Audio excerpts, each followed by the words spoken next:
Ahoy everyone, my name is Bobby Shortle and I'm here with Nick, Rocco, Scalia, and we are the Intrepid Filmographers. Every mini-series we chart a course through the full filmography of an under-discussed genre or journeyman filmmaker. In this expedition we try our best to be explorers, using our years of film knowledge to help guide us, but always being open to learning new things about the medium we love so much. Today we continue our special expedition into the films of Peter Jackson and take a trip to the other side with his 1996 horror comedy, The Frighteners, and see if we are in the mood for a little vivisection. Nick, how you doing today? I'm in the mood for a little vivisection. Me too. I want to say this right now. I adored this movie when I was 13, 96, so 13 when it came out, 14 whenever I saw it, around whatever this era was. Adored it. Saw it because it had Michael J. Fox in it. Was obsessed with it. And there was one of those movies where one of those first movies that I saw was like super into, and like nobody else that I knew had seen it. You know, I just saw I saw it like the box in the video store and grabbed it because it says Michael J. Fox on it and watched it and loved it. Right. And it's a movie I've revisited a couple of times, but again, like most of these Jackson movies, not for a very long time. And whenever it's a movie like this, which I loved when I was younger, and I'm watching it again as an adult, I had a little bit of nervousness where I'm like, am I going to watch this? And it's going to be like real disappointing. And all I'm going to be able to say is like, yeah, but I just still like that feeling I had when I was a kid. You know, like that's how I'm going to feel.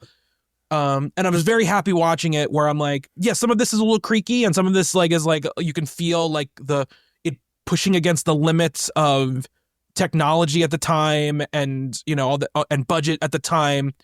But I think the movie still kind of kicks ass, and I was like very happy about that. I don't know what your story is with this movie, history of this movie is, and how you feel about it now. It's literally everything you just said. Okay. Maybe, I don't know if I saw it right when it came out in 96. It was probably like 97, but I was pretty young. I really loved it. Revisited it periodically over the years, like when the DVD came out. And yeah, I think it holds up pretty much phenomenally. And having looked at those earlier Jackson movies and really kind of immersing it, like, because The Frighteners, as I've talked about before, was really my window into Peter Jackson. Mm-hmm. And I did go back and see a lot of his earlier stuff later on because of this movie, because I liked this one so much.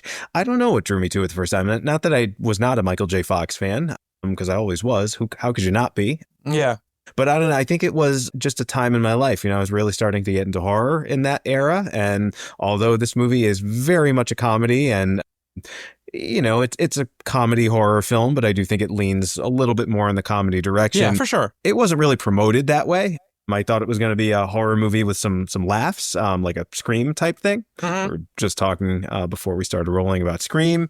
Yeah. And it was like the perfect time for me to see something like this. And it just, you know, I was big into digital effects back then too. Like I think it was so novel in the 90s, having gone to see Terminator 2 in like fourth grade and being like, whoa, like you can morph characters and stuff like that. So like I was kind of tracking that a little bit. I was always really into visual effects and behind the scenes stuff. And I knew this movie had a ton of that in it. So yeah, kind of hit a lot of sweet spots for me back then. And every time, you know, I've probably revisited it every 5-10 years for a while.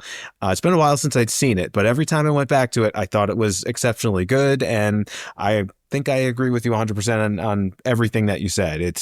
There are some moments where you can kind of see the studio strictures kind of holding things back a little bit. I don't know so much the budget, maybe the technology though. I mean, as good as those effects were back then, we're still in that early era of CGI, but what an interesting movie. What an important movie in what would become of Peter Jackson's career. And yeah. I did not realize, I kind of thought this might be the case, but it is the last Michael J. Fox starring movie. I know he did like voices for the Stuart Little movies. Yeah, he goes into like animation world a little bit after this and then back to TV. Yeah, it was on Spin City for a long time, which I remember watching. I don't remember anything about that show other than I watched it because good show. It was Bill Lawrence, creator of Scrubs and Ted Lasso and Shrinking. He created Spin City. Bill Lawrence. Okay. Yeah. Spin City, good show. Very good show. Michael J. Fox, for me, when you talk about like important, formative movie personalities, maybe number one, possibly, like really. Like wanted to be Michael J. Fox when I was a kid. Made my parents buy me a CD that had Johnny B. Good on it so I could like act out the Back to the Future scene over and over and over again. You know, thought that him in Back to the Future 2 when he's in the 50s and, Doc is like, wear something inconspicuous. And he shows up with like that fedora and the sunglasses and everything, the leather jacket. I thought he was like the coolest looking person like in the world at that time when I was a kid, Because he was. Because he was. And like watched all of those movies, that he did like, like Doc Hollywood. Doc Hollywood, sure. And like that movie where he's like in the mailroom but then pretends to be the rich guy, which I can't remember the Secret of My Success. Secret of My Success, exactly. Sure. Saw those all on cable a long time ago, and don't remember anything about any of them. But yeah, he really magnetic screen presence. Really, he's like the cool older brother or something. Yeah. It's particularly during that time. I watched a lot of Family Ties. I didn't understand it. I didn't like years later, they're like, oh, it's a show about a guy who's like he's a teenage Reagan conservative and his parents were like 60s activist radicals. And as a 6-year-old, I had no context for any of that whatsoever. So I was just like, it's just a show about a family. You just knew that Michael J. Fox was Alex P. Keaton. That's what you knew. I thought he was awesome. Yeah. Much like Summer Girls would enshrine much later on by LFO later on. R.I.P. I think 2 of those 3 guys have passed away since Really? then. Yeah. Wow. Okay. Yeah. The late funky ones. You remember what it stands for, too. Oh, I do. Johnny Yasud makes me sick. For all the young folk, go listen to that song. There used to be a day where one random ass song would be the biggest song in the world, and you would never really know anything about the people who made it or who they were. They would be in one music video, and they would be the most famous people for people between the ages of 12 and 17 for 3 months, and then you would never hear of them again. They burned brightly, but they did not burn long. Yep. Yeah, and that song would stick in your head forever. Yep. So because most people know it as the Abercrombie and Fitch song, which absolutely. Did a lot of shopping there back in the day, and yeah, absolutely. So I said, obsessed with Michael J. Fox, and I've been watching the Back to the Future movies with my family, with my son and my wife, who have never seen them. So we watched the first one, obviously, and they were in love with it. And we just watched the second one, which as a kid was always my favorite because so much was happening all of the time and it was weird. Well, and that one came out when we could actually see it. Like I saw that one in a theater. I actually think I saw that one first. Oh, because it's possible. No, I definitely saw the first one first because my parents really liked that movie. So I definitely saw that one first. I think I definitely didn't see the second one in the theater. I definitely saw them all after they had come out in home video or whatever, I believe. But I was like, I remember my mom and dad being like, yeah, the second one, obviously it's not as good. And I'm like, what are you talking about? Yeah, I said the same thing. It's another movie that has the guy I like in it, the 2 people I like in it, and the cool car. Also, no hoverboard in the first movie, so it's got that going for it. Hoverboard don't work on water unless you've got power. But we're watching the movie, and my son loved it. And my wife also liked it a lot too. She was like, this is not as good as the first one, but I really enjoyed it. But my son, of course, he was like, this is my favorite. And of course it is. And that movie has its problems, issues, whatever. It's a little clunky in spots. But I think the 50s section is so dynamite because it's so fun and so energetic and so cool to see like the different things going on, like the sort of like different timelines or different versions interacting. But the one thing you just come away with, and I said to my wife and she agreed with me, is like there's just moments where Michael J. Fox is reacting to himself from 5 years ago. He's obviously not seeing anything, right? He's just like looking and reacting to nothing. And it's just, you buy it. It's funny. It's charming. It's engaging. And I'm just like, he's just good at this. Like, he's just good at doing this type of stuff, which I think directly leads into being into this movie where he's constantly acting against nothing, constantly. But he's just one of those guys. And I think, the fact that he was like cool, but also little and kind of nervy and kind of like a little bit, dorky even at times, and had this weird manic sort of energy to him. I think he really fits into that like 80s, early 90s, like movie star mode, like the Michael Keaton type of thing, right? Where it's like, this guy was like the biggest movie star in the world for 10 years. Yeah. Yeah, he was. And I know it doesn't make sense to you now, but like, it was, everyone loved these people. And I love, I think when we grew up, like those type of movie stars are definitely like entrenched in our brains, right? And I think I definitely saw this because it was Fox, and I think he's really good in this movie. And I think, again, he's asked to do a lot of crazy stuff where there's nothing to play off of. But I was just really happy watching the movie. Like and it just also went by so fast. It was like, I paused it to get like up and get a drink of water, and I was like, oh my God, there's only 30 minutes left. It just one of those movies that I think really moves as well, which was fun. I agree. Although we both watched the director's cut. It did. discussed that beforehand, Yeah. and I'm not sure, like, now I like this movie so much, I almost want to look at the theatrical and just kind of compare the two. I think the director's cut's a little bit much. I think there were some places where not so much. I mean, we've done that with the other Jackson films as well. Yeah. The ones where we had access to the director's cut, Heavenly Creatures and Dead Alive. This one, I could sort of feel the places where, you know, not my studio head brain, because, you know, if I had a studio head brain, I would be running a studio. But, you know, there are moments where I can kind of, particularly like we were talking about the DVD era, right? Like when you could see all these deleted scenes. And for a long time, it was a really fun exercise for me to like think about, okay, why did they cut this? And why was it a good idea that they didn't leave this in the movie? You know, it's a good exercise in terms of, you know, just analyzing film storytelling and what works and what doesn't and things like that. And there were definitely moments in this director's cut where I was like, man, if we could just tighten this up a little bit here. And I think I want to kind of compare the two because I didn't, you know, you can look at sort of what scenes, what specific moments are cut out, left in, and compare the two. And I almost want to do that because I agree with you. The pacing of this is insane. Yeah. I would say like the director's cut runs like 2 hours and 2 minutes.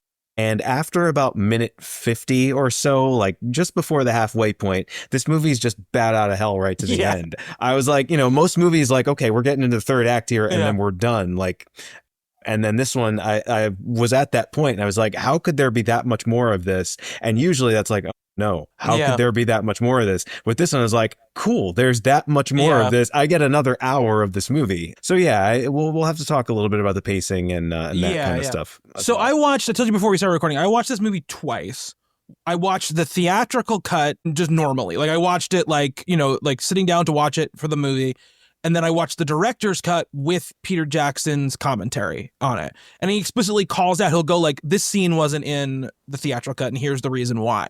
You know, and sometimes it's like, he says like, this wasn't a thing the studio made me do. I just thought this shouldn't be in the movie anymore. Or like, you know, this scene, there's a moment with Dammers later on where he has like a swastika on his hand. And it's meant to say that he was like with the Manson family or whatever, but Jackson's like, the test audiences didn't understand that.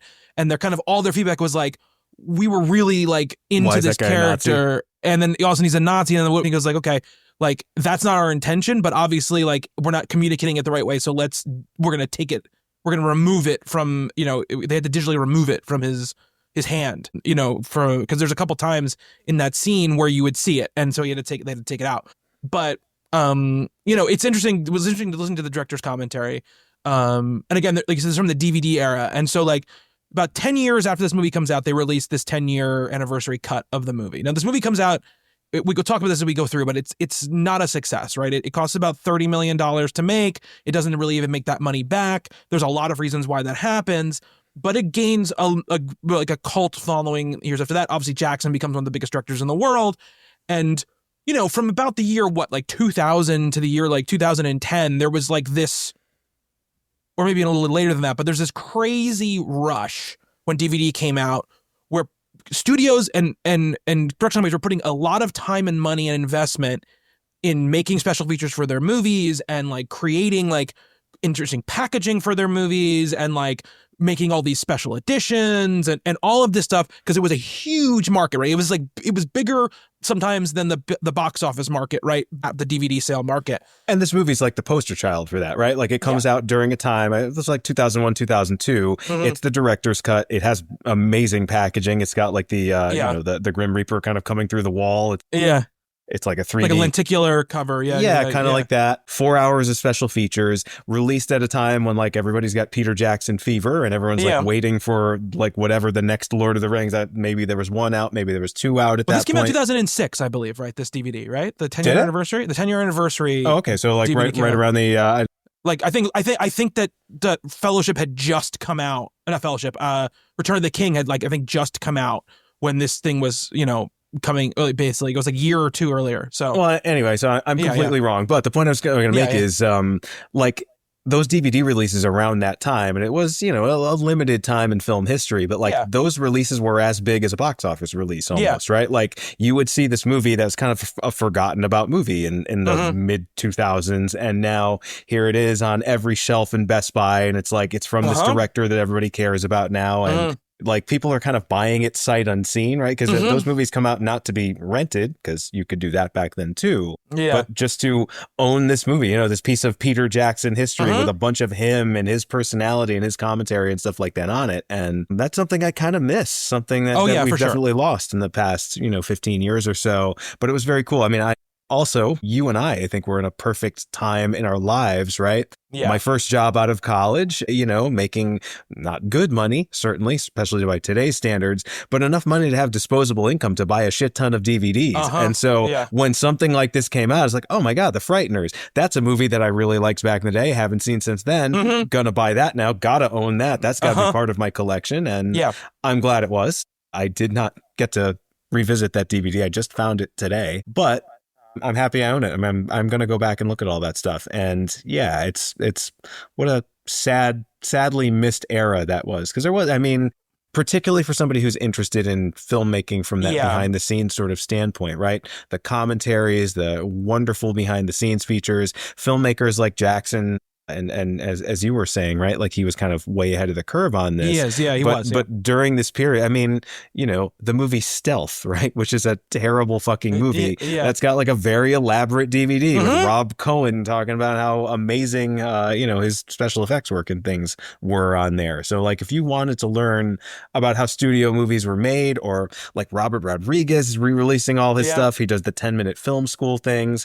I mean, it's just a wonderful time to be this kind of person and to really have a lot of that content to look at. Like, I would love, like, you don't see that from like Jane Schoenbrunn or somebody, like a very modern, a 2025 era filmmaker who's making these kind of cult movies, which I still haven't seen. I saw the TV Globe. I know I'm going to see it. I think I'm going to really like it. But, or what's David Robert Mitchell or one of those kind of people. I'd love to hear their director commentaries. And like, as far as I know, those don't exist, right? I mean, A24 puts out pretty nice discs for their movies. And I don't know which ones have commentaries and what the ones don't. But it's not a thing anymore, right? It used to be just part of the deal, right? These people would in their contracts would have to sit down and record a commentary for the movie that they just didn't. Sometimes you had the actors on there. We lived through the whole era of like, American Pie, super unrated pie fucker edition, or whatever, and and all that kind of stuff. And there was good and bad to all of this, right? But I think that like it was really an arms race, right? Sorry, I really liked that. Thank you. Really an arms race for these studios because how many discs you had, what the packaging looked like, all this stuff really mattered to the people going and buying these discs. So they would really put a lot of effort into them. And the thing I think, which I think is the most sad about this, is that I think that appetite and that hunger from people who like movies is still there, if not even more there than it used to be. Like, you can see for something like Letterboxd how much there is this huge group of people who are really interested in movies and talking about movies and the way movies are made and all of this stuff. You can see the popularity of video essays on YouTube, the popularity of like, watch along content, all of this stuff, I think shows a hunger still for this type of material, extra material about the movies and TV shows and everything that they like, right? And I think that we're not getting the other side of it, right? Like, we're not getting the filmmakers' perspectives, the actors' perspectives. Well, that's what I mean. But that's what I mean. I think people still have that, but they still have that hunger. Sure. So I think if they were provided that, that's why all of these podcasts that are like, oh, these three people who were on The Office do a watch along podcast where they talk about behind the scenes stories. Yeah. People love that stuff. People listen to the Succession podcast. People, in this era also, I mean, it lasted longer because the show was so popular. This is the era when they had a show where people talked about The Walking Dead after The Walking Dead was on. You know what I mean? Like, so there is a thing with that where I think people still want it. And we'll talk about this more because we're about to get into Lord of the Rings movies in the next couple of shows, right? And like those discs are like probably the top creme de la creme, right, of this era of like just like they are like 4 discs. They have like the special features are longer than the movies, which are already super long. It's like one of these things where it's like there's like 4 directors, there's like 4 commentaries on every movie. It's like there's all of this stuff, right? And like I said, Jackson, who hired a film crew to produce and to shoot a behind-the-scenes documentary of this movie. DVD didn't exist when this movie was being shot, but he loved Laserdisc, And he was like, those things have special features on them. I want my movie to have special features, and I don't want it to be done by an outside company. I don't want it to be done by the studio. I want us to shoot it, and and he says on like the commentary that he spent like, weeks after the movie was wrapped and locked editing the special feature stuff, to make the documentary, basically. He did that himself? Yeah. I mean, I'm sure he had like an editor with him and stuff like that. But like usually the filmmaker has no part. Yeah, in no, that, he was like, no, it's like something he's doing. The fact that he was hands-on at all with it. Wow. Yeah. He's talking about like logging dailies, like in the commentary, so it's like just very interesting. So I like this Peter Jackson guy. Good guy. Like the cut of and his it's so jib. funny when you watch the documentary, and we'll tie this into kind of talking about the backstory about this movie, which I think is very interesting, which is that, the story for this movie is conceived before they do Heavenly Creatures, right? It's like after they do Brain Dead, Dead Alive. And he's like, I have this idea with it. Him and Fran Walsh had an idea for this movie, and it was very different, but it was the core idea was like a kind of like con man ghost hunter dude or whatever, right? Which is a very fun thing, because we talked last time about how they did all this research for Heavenly Creatures, right? Like this is right around the same time. So like while they are exploring this like really heavy actual thing that happened in New Zealand, this murder that they were making a movie about, on the side, they're developing this very, very silly, goofy, Ghostbusters-esque thing that they were going to do, conceivably after that. I really like that too. Yeah. Because it is the tonal shift, right? Like from Dead Alive to Heavenly Creatures, and then Heavenly Creatures back to this. Like this is, and I thought it from like the opening scene, this is the true follow-up to Dead Alive, right? Oh yeah, for sure. Like this is the movie that you can absolutely see that it's tamer in a lot of ways. It's definitely geared toward a more mainstream audience and toward a bigger audience than a Dead Alive, but you can see very, very clearly this is the same guy who made that, and not so much. Although there are some Heavenly Creatures esque things here as well. For sure. And he said like, part of the idea came from the fact they were writing this story about, these two real like teenage like killers, and they kind of wanted to write this kind of as just like let's just take it to the extreme, like other end where it's not serious. It's, it's it's as over the top as it can possibly be. Right. And that's what they kind of started with. And they sent this to their agent, who then sent it to Zemeckis. And Zemeckis was like, I like this. I am looking, kind of read it because he was looking for pitches for like Tales from the Crypt spinoffs, because he was producing Tales from the Crypt, the new Tales from the Crypt, and was like, wanted to make feature films, out of it. And whether or not, he claims in the documentary that he never really thought about directing it himself. There are other people that say that he did plan on directing it, but very quickly was like, I do want to produce this. And then, and basically was like, Jackson was like, well, we're about to go start shooting, so we're not going to be able to like even like look at this for a year, basically. And apparently Zemeckis was like, that's okay. I'm going to go off and shoot this other movie anyway, which was Forrest Gump. And then we can reconvene afterwards, right? And we can figure it out from there. So they kind of shelve it for a year and then come back to it a year later. And, basically Zemeckis decides to produce it, and, they get like kind of the green light to start writing the script fully. And, never in any of these behind the scenes documentaries did they mention other directors. I mean, I know you found this like IMDb trivia or whatever that was like Sam Raimi and Tim Burton were considered to direct it. I don't know if that's ever true. It seemed like when you I could watch not them corroborate talk about that anywhere. Yeah, but yeah, when you watch them talk about it, it just seems like it was either going to be Zemeckis doing it or it was going to be Jackson, because it really does feel like when you listen to them talk about it and when you read about stuff about it, that Zemeckis really was like, I'm bringing this guy to Hollywood, not literally, but I'm bringing like him to the American film industry, and I'm going to protect him, right? We're going to make this movie. Zemeckis, obviously, at this point, there is not any more. There are very few other as profitable directors who have ever lived than him at this point. He's made the Back to the Future movies. He's made Forrest Gump. There's not really much he can't do at this point, right? He can do whatever he wants at this point. And, basically they write the script and then they start sending it around to people. And, initially, Jackson was more thinking like, it's going to be all like unknown actors, basically, right? It's going to be all like, or like, sort of like genre people.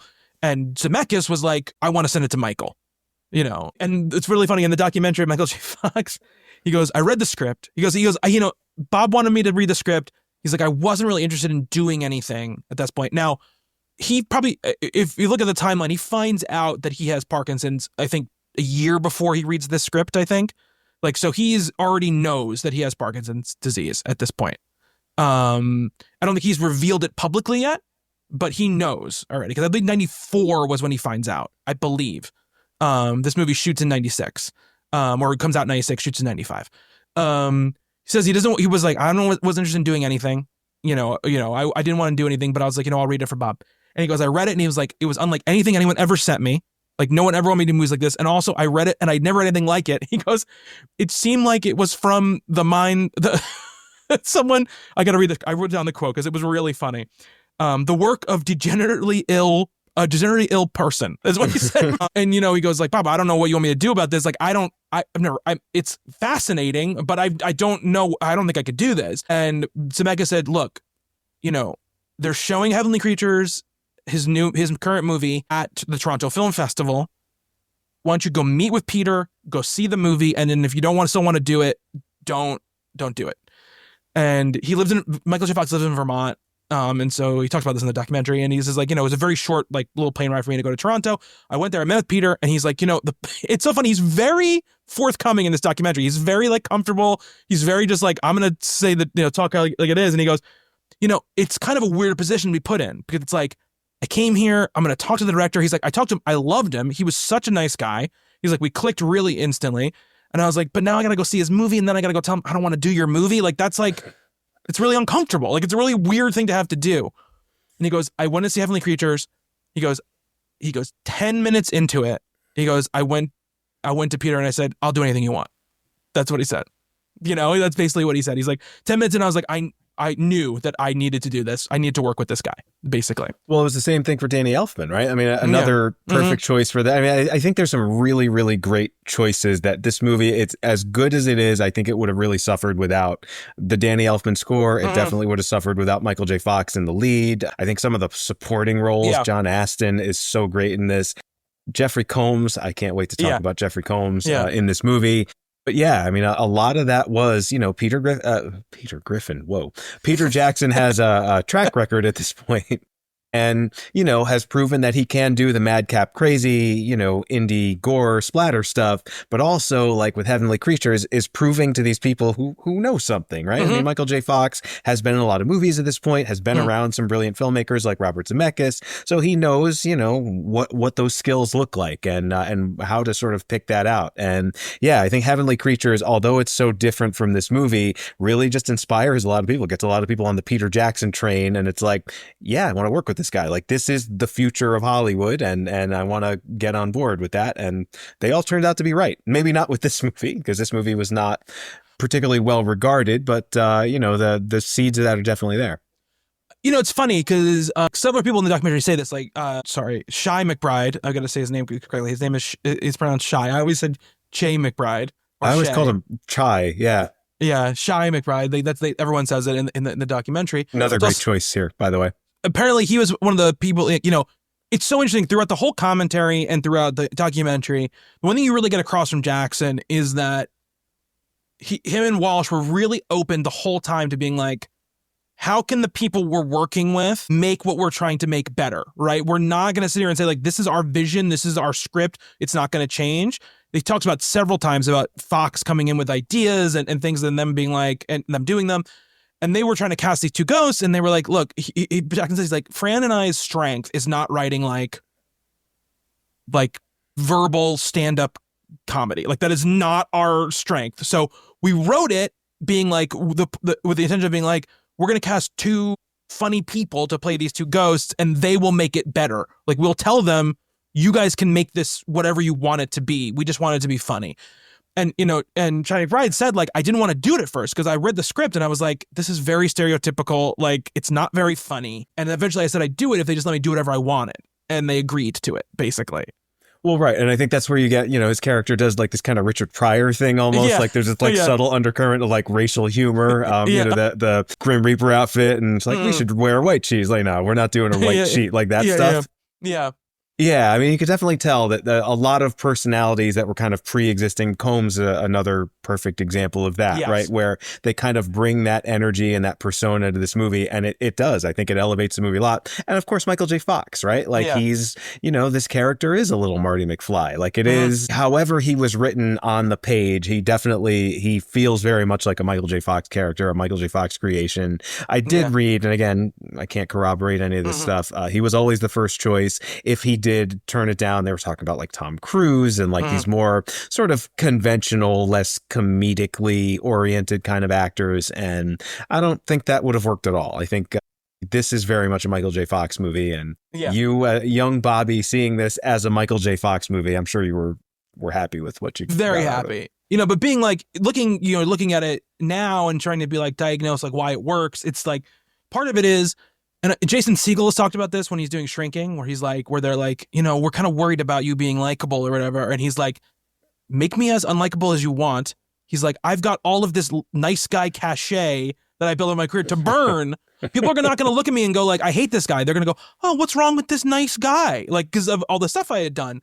And that's what Fox brings to this, right? In so many ways where like, he's a con man, Yeah, his character is a total huckster. Yeah. For a lot of the movie, we think he's maybe his past life. He's an architect. He was kind of a bad husband, a dismissive, guy that was not particularly good in his marriage. But he's Michael J. Fox. He cannot not be likable. Exactly. So I do think you could see this movie cast with like a Benicio del Toro as the Frank Bannister character. This kind of oilier, sleazier. This guy is just, he can see the dead and he's just ripping people off with that. When it's Michael J. Fox, like there's an earnestness to him also. Yes, exactly. That I really like in this. And yeah, it's really brilliant casting. Yeah, absolutely. It's one of those things that makes the movie, right? Because the character becomes better and more interesting because you've got these kind of competing vibes going on with what the character's personal life is like in the movie and what the actor's personality brings to the movie, which I think and there's an emotional core to this movie that like it doesn't need, it just makes it better, right? Like this would be a fun time, even if it was something more like Ghostbusters where, it's just lots of special effects, lots of action, lots of jokes, but you're not really emotional. I don't know. I'm right about that, right? I love that movie to pieces, but there's nothing. There's absolutely no emotion in Ghostbusters at all. Right. But like this movie does have, there's some moments in this that I found really, really affecting that I kind of, remembered a little bit about, but maybe now that I'm older, just kind of hit a lot harder. And I think he's the perfect person to do that kind of stuff. Whereas a more purely comedic, a broader performer like a Benicio del Toro in that role, or somebody who's a little more stone-faced like a Tom Cruise in that role, I think also wouldn't be able to do that. No, too intense. Well, there's this affability. Like he fails a lot in this movie. He kind of sucks at a lot of things, and it's not in a way that makes him seem incompetent. It's just in a way, you sort of you sympathize with it. Absolutely, 100%. You need somebody like this in this lead role to do this. What I think is fascinating about this too, right, is that they shot it all in New Zealand. Like it's just this thing, like where already Jackson has never done a movie that costs more than like whatever $5 million or whatever, and he's never made a movie like with like a big studio before. And, he's like, I want to shoot this movie in New Zealand, and I want you to move. I want to bring everybody here and I want to shoot everything here. And he convinced them to do it. And this is one of those things where directors who have the thing are able to do stuff like this, which is to say like, no. You don't convince people that their concept and their idea is the right idea. Right. And part of it, he just says like, I didn't want to go spend 6 months in Los Angeles. Like that's part of just what it was, But I think it's also part of it. It's just like he really believes in the place that he's from, and he wanted to make it something that mattered in like the international sort of film business, And he wasn't gonna. He got a chance to do it, and he wasn't gonna not, do it basically. Well, just also aesthetically and thematically, right? Shooting this in New Zealand. I mean, they did, there's some special effects work. They built models, American style houses. I mean, they made some effort. That's what the studio said. Like, you can shoot this in Wellington or whatever, Christchurch, in New Zealand. They shot Littleton and Wellington are the two places they shot it in. Yeah. And what they said was you just have to make it look like America. He never does. Even seeing this as a kid, when it came out, I was like, this doesn't look like any place that I've ever really seen. Not that I'm super well traveled in this country or around the world, but there is something about it that I think actually works for the movie really well. It's a little bit, odd, quirky, different. I mean, they kind of, play at this being an American small town. It definitely doesn't look or feel like that. The cars, the people, there's a lot of accents in this movie, things like that. But it does, I think it actually works for the kind of heightened sensibility that this movie has, whereas just shooting this in wherever they do small town horror movies, that generic movie small town that they seem to shoot everything in, this doesn't really feel like that. Just the elevation, you got those beautiful landscape shots, and I can't really think of anywhere that looks like that. So I mean, the thing he tried, the thing he like sold it as to the studio was like, it kind of like, it could be like a Northern California like coastal town. Like that is kind of how he pitched it, right? And like I don't think it looks necessarily like an American small town, but also it's not identifiable as New Zealand or anything like that either. So it gives it that sort of like, it just feels like a little bit weird, like a little bit off. It's like a storybook fairy tale sort of exactly. Disconnected from reality sort of place, which I like a lot. Yeah, me too. It does change the calculus a little bit. Like he talks about this a lot in the commentary and stuff about like who you hire like to do things. And this is where like the budget comes in. He's like, we couldn't cast every part with American actors because we couldn't afford to bring, to board and bring over all these actors for these little parts. So he talked about casting a lot of New Zealand actors for certain parts and stuff like that. It's one of the reasons why the head of the newspaper is British, because he was like, New Zealand people aren't very good at doing American accents. He's like, but they can do British accents totally fine. So we just were like, she's like, she's like the snooty newspaper lady. So like, he thought we can get away with it for it being British. But he shot in the little town of Littleton, and then there's and a lot of his crew, his Heavenly Creatures crew is working on it. So you get Alan Bollinger, who is the cinematographer, who unfortunately, so you get 2 credits for which DP is always weird. You never see that, which in this case it's nothing nefarious. No. He got into a car accident, just physically couldn't finish the shoot by himself, so they brought on another guy to help him out. But he's got him there. He's got Jamie Selkirk, who's been his editor for a while now, edited Dead Alive and Heavenly Creatures. So it's a very New Zealand production, very Peter Jackson wingnut production, even though it is ostensibly an American studio film. And the studio saw this, was very impressed with it. It was supposed to be a Halloween release, like, mid-budget horror movie, dropped that in October. They liked it so much, and because it was so effects heavy, they thought this could compete in the Hollywood blockbuster summer season. Putting this up against Independence Day was insane of them. Classic studio not knowing what they're doing. It's just one of those classic things where it's like you release spooky movies in October, like, or in the fall. Like that's when you release them. That's when they have the best chance. It was all supposed to be PG-13, and they got an R for like a lot of like kind of stupid reasons. And it's so funny because in the documentary, Danny Elfman, who is a cranky guy on the best of days, is just like going off on the ratings board. Basically, he's like, they have all these stupid things. Some of it was like when she shoots the shotgun through the door. Like seeing holes blown in doors like that is like, what a crazy reason to give something an R rating. And like some of like I'm watching this movie and I'm thinking, this kind of centers on a really horrific mass shooting. I mean, it's like but they don't show anything in the mass shooting. That's the thing. They don't, but just, implication wise, even then I feel like that's a bridge too far maybe. Well, then probably yes. But I'm just saying like they really constructed the movie, and Jackson talks about this. He like constructed the movie and shot the movie to most of it to be, most of the violence and all the other stuff to be sort of like implied.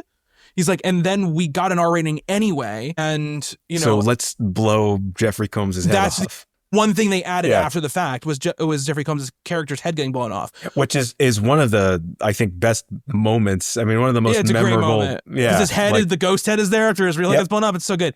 But he goes like, and, I don't remember it was him or his elephant or something that goes like, and like Peter was pissed because like, Peter was like, if I knew I was getting an R rating, I would have made this an R-rated movie. Like, I know how to make an R-rated movie. Like that's basically what it was. And he goes like, so the combination of this not being PG-13, of this being an R-rated movie, and then deciding to move it up to the summer, he's like, was basically like the death knell for the movie, basically. Also, opening day, I believe, of the 96 Olympics in Atlanta.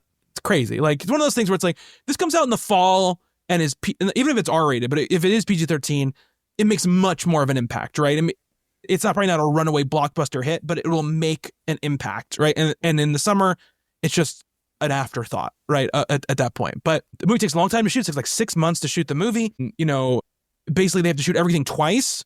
Anything with the ghost in it, they have to shoot twice, because basically what they're doing is they're shooting the scenes like with the living characters, and then having to shoot the scenes again on a blue screen with the ghost characters, and having to superimpose them into the real shots. And you know, one thing that Fox said was that, like, even when the two actors are playing the ghost, or even the John Aston, even he's like, even when they weren't there, they weren't in the shots, they would show up to set and like give me the dialogue, and I could bounce off with them even if they weren't there. He goes, which was really great, because they were showing up to all these days of work where they weren't even going to be on camera.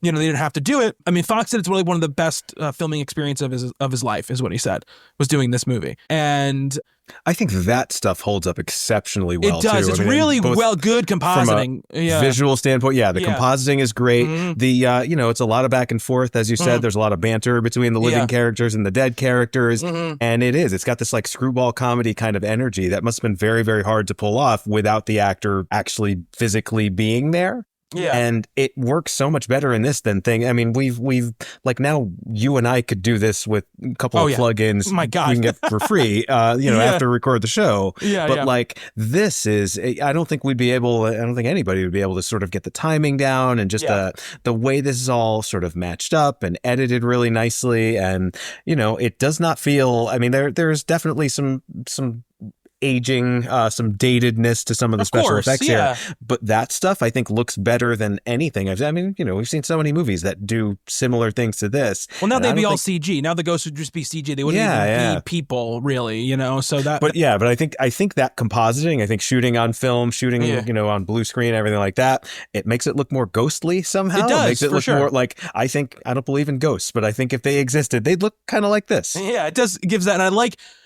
You know, I think, talking about the effects in general, you know, it's one of the most, at this time, one of the most ambitious movies, if not the most ambitious movie effects-wise ever made, with the most, like, just raw effects shots that were going to be in this. And I loved Heavenly Creatures. They were making a big deal. You know, that was notable for its CGI effects. There were 30 digital effect shots. Literally before the opening credits finish rolling, we've already blown that out of the water. It's probably 100, you know, right there. I mean, the Reaper character, before he's unmasked, is a fully CG thing that's in the movie, right? It's that's at this time, 1996, like, not something that occurs, right, in movies at all. And, you know, I think that most of it done, right, almost all of it done by Weta Digital at the time, like a big, you know, 18 months to complete the effects. They bring in a guy from ILM. Wes Takahashi, who's a legend in visual effects, even at that point, just but to even kind more of, so now. Not even to do the work, but just to manage the project, because they did, you know, they wrote all this stuff. They wanted to get all of it done, and it ended up being a lot more. They kind of bit off more than they could chew. They employed another company, Pixel Perfect or something like that. And then a lot of those people actually joined as Weta expanded, just became part of that empire. I wanted to say, though, just before I forget, and you can see it a lot in that opening scene, as much CGI as there is in this movie, this was, I think, you know, right in that sort of post-Jurassic Park period where CGI was not the be-all and end-all, and that was always meant to be something that was going to sort of mix with the practical effects. And you can see it right in that opening scene where this Grim Reaper character, you know, it's in the walls, it's like bending the walls and altering the physicality, the structure of the place. And so there's always something, you know, a refrigerator tips over or something, like there's practical effects that are matched up to the CGI. So it always kind of has this tangible, physical, like obviously those, you know, things falling onto the floor, that's all real. And I think it just makes that feel so much more weighty and, as I said, tangible. And this is something that we've lost so badly. I mean, people complain so much about CGI now, and it's not because the CGI doesn't look good, but it's because there's just no real stuff. There's nothing real on the screen anymore. That's the problem. And I think you've started to see a little bit now, like a sort of retreat from that a little bit. You know, I think that people have definitely made their feelings known about this, where it's like, we've gone too far. Like, you know, and I think you can see even things like, you know, the Thunderbolts, the latest Marvel movie, they made a big deal about being like, we shot a most of this, whenever we could shoot anything practically, we shot it practically.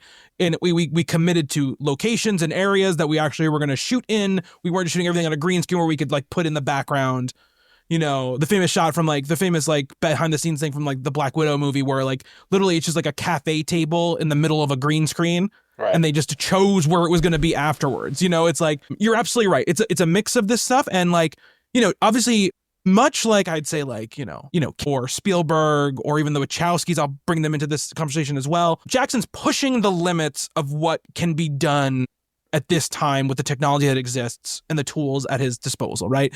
And he'll even say this in the commentary. He'll be like, this didn't really work. You know, like we were trying, and he'll talk a lot about like, we had so much other stuff we wanted to do with this sequence or this sequence, and we just couldn't do it. He's like, there's entire characters that were cut out of this just because they couldn't get the effects to look right. He said like the judge who was like leaves the movie halfway through, he's like, we shot so much more stuff with John Astin. There are all these other scenes that we were going to do, and like we didn't have the money or the time to finish the effects for that stuff. Because also, like you mentioned, studio pushes the movie up 4 months. So like the movie's not done when it gets pushed up 4 months. Yeah, they give him more money. Here's $6 million for special effects, but oh, by the way, you've got 4 less months to work on it. Like, exactly. That's not a great bargain. Still a thing that happens now to people, right, where they don't have enough time to. It's the story of like effects houses, right, VFX houses, but. Yeah, this is an early example of that. I really wanted more of the Bloodhound, by the way, the judge's dog that we see. I know. Yeah, it was very like cool. One scene early on. Yeah, it's a great design, really cool, fun idea, and I love dogs and the John Astin character too. I mean, it's a shame he leaves the movie as early as he does because he's really great. And John Astin, like, obviously father of Sean Astin, who we'll be talking about for many many episodes coming up. Yeah, this is, if not for this movie, Sean Astin does not play a Hobbit later on. Yeah, absolutely. John Astin, obviously the original Gomez Addams in the Addams Family. What's his last movie? I don't know, but I think it's around the time where close, he dies not too long after this, I believe. Good one to go out on. Yeah, he's really good in this. And, you know, one of the things they talk about in the auditions is like, it was really tough because Rick Baker, by the way, there's a physical prosthetic that's on his face that they're then, you know, doing all these effects things to, but it's a physical transformation he's going through that's being photographed. And Rick Baker designed this obviously legendary makeup and effects. What a great character design too. He's missing his midsection. He's just like a torso and a spine and a lower half. And his jaw's falling off. Yep. And he talks about like Jackson talked about, we knew that basically his whole face was going to be covered and it was just going to be his eyes. But we didn't have the effects stuff done because you do that when you have the actor because you make it to his face. Because we had to audition people, you know, like, you know, without it, and we just had to kind of like just try to hope that whoever we cast would push through. And he goes, once we saw John's audition, they have a John Astin's audition tape in the documentary. Like we knew because his eyes were just so big and expressive. We were like, we got it, you know. But it's one of those funny things where you don't feel like, you would think in my head, right? Much like Jeffrey Combs, so obviously didn't have to audition for this part. I don't, probably, you know, whatever. You would think like, oh, they probably John Astin was probably just one of those people that were like, let's just get John to come in and do it. But he had to audition. He had to do a tape, you know, and it's just one of those things that I think is so interesting. Well, right. Well, the two of them too. They're noted, as you mentioned, the Addams Family. Jeffrey Combs, obviously known for horror B movies. You know, you do spooky stuff, B movie, spooky stuff. Those are good guys to have around. So yeah, absolutely. And you know, they do a ton of. They spend a lot of time looking at people to play the Lucy Linsky part. We talked about this in text, but she is named after Melanie Linsky. He says that. He goes like, you know, we just loved her so much. He goes. This is commentary is funny because it's you know, it's contemporaneous with the movie, right? So it's like recorded in 1997 or whatever, this commentary that he's doing for the movie. It's not like a 10 years later commentary. So he's like, people are asking me if Melanie's going to do other movies and stuff like that. She is. Don't worry. She had to go back to finish school, basically, is what he says. We see her for a couple of seconds. She's like a deputy, like a walk-on part. He's like, she was going to school, like, basically down the street from where we were shooting these scenes in Wellington. So I just asked her if she wanted to come down and shoot it. And she said, sure.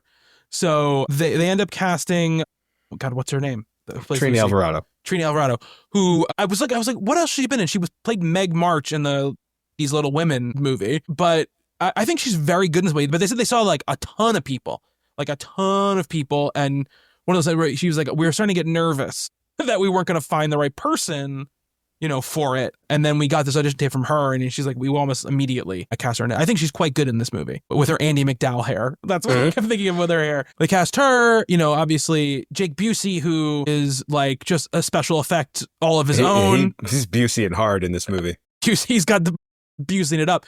This era, like there's a scene early in the movie where they're showing like the documentary footage and they have that like freeze frame of his face. Oh, I love scary. it. Yep. Yeah. And I'm like, man, Jake Busey in this era of movies was like, just do a scary black and white still of my face. And because like it's exactly the same thing in Contact. Contact, they do the exact same thing here. He's the guy who blows up the one, and spoilers for another Robert Zemeckis movie, blows up the one like chip thing or whatever. He's got the long white hair, and they do like this like scary snapshot of his religious face. zealot guy. Vaguely remember that. Yep. Dee Wallace, obviously Mom from E.T. is in this movie Cujo? as well. And Cujo, yeah, of course. But she's in this movie. Jeffrey Combs, we mentioned. Funny, if we're watching this movie now, I had no idea who Jeffrey Combs was, obviously, when I saw this movie the first time. And I wouldn't have, if we'd watched this movie a year and a half ago, I would have been like, I know that name, but have never seen anything he's in. But I just watched Reanimator for the first time ever. Last year. I just saw we have a cult classics Connecticut cult classics here, and they just did Bride of Reanimator, so I went back and watched Reanimator and then went to see Bride of Reanimator there, and he is a blast in those movies. God. I forgot how good those movies were and just how good he is in those movies. I mean, I want him in everything. I remembered he was in this. I remembered a little bit about the character, and he just brings this energy that I just want to see so much more of. I mean, you can't go wrong, particularly in a movie like this with Jeffrey Combs. No, definitely not. And like seeing Reanimator for the first time, I've only seen the first one. I went into it, I was like, okay, this is like a cult classic movie. I know, like I know this movie, right? I know what this movie, I know of this movie and I know its reputation. And I have a lot of friends who were big horror fans who are like obsessed with this movie, friends who would like come as like him for Halloween, like that kind of thing. And I was kind of like, okay, let's see, like, how it is. And I ended up loving it. I was like, this fucking movie rules. It's very much in the same, I don't generally I like my horror movies disturbing and dark and like something that's gonna really get under my skin.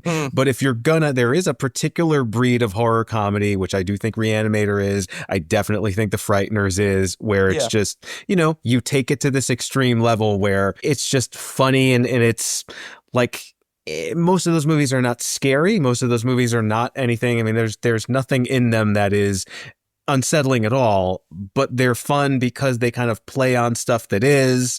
I don't know this movie, to be fair, The exactly. Frighteners is like a Merchant Ivory movie compared to the Reanimator.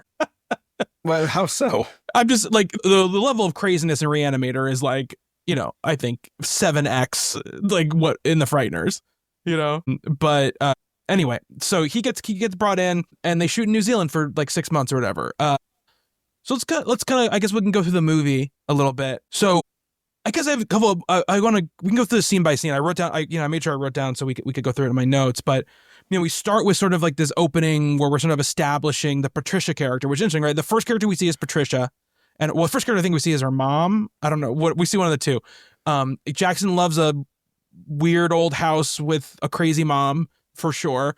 One of his go-tos. Oh yeah, for sure. Looks a lot like the Dead Alive house. Yeah, it does. It absolutely does. And they actually, so interesting again on the commentary, like obviously that big hospital building is real, but this house that they're in, like at least the front of it, is something they just built. They built it on that land to be there because there was nothing there. And he talks about in the commentary, it's so interesting, dude. He goes like, I never really like it, even in our movie, when you put like a building somewhere where it doesn't belong. He goes, not because it looks fake, but because you can just feel that it wasn't there. Like there's not like grass growing around it. There's not all this stuff. He goes, we're working on a movie now where I'm really thinking about going and building some of these sets and then leaving them for like 6 or 7 months, coming back. And I'm like, he's fucking talking about Lord of the Rings right now. Little devil man talking about Lord of the Rings without telling anybody he's talking about Lord of the Rings at this moment. But yeah, the scene starts here and calls him Wallpaper Man when this is what they call him apparently, like, when they were like conceiving of the effect. Before we even get to that, right? Yeah. Like, so this, the camera work in this movie is I mean, it's so Peter Jackson. We know he's kind of already, we've seen him establish this. We talked about it with Heavenly Creatures, where this camera is always moving. It's got this like giddy sort of rushing energy about it. Big wide lenses, always. Yeah, absolutely. And we get into this house through a hole in the roof where there's like a mouse or a rat or something that's climbing out. We go like past the rodent, whatever it is, down through this hole into the ceiling. We're like picking up a chase scene in progress, essentially. I mean, this movie is super high energy. Like there is no, and I'm really interested now because was thinking this all the way through the Frighteners. There is not a moment of stillness in this movie whatsoever. No. Like there's emotional scenes, but even like this movie is cars crashing through fences all the time. There are so many dollies in on characters here. Like the camera never stops moving. The energy never flags for a second. For some critics who didn't like it, like Roger Ebert, and it was just like way too much. And I understand. I really like that.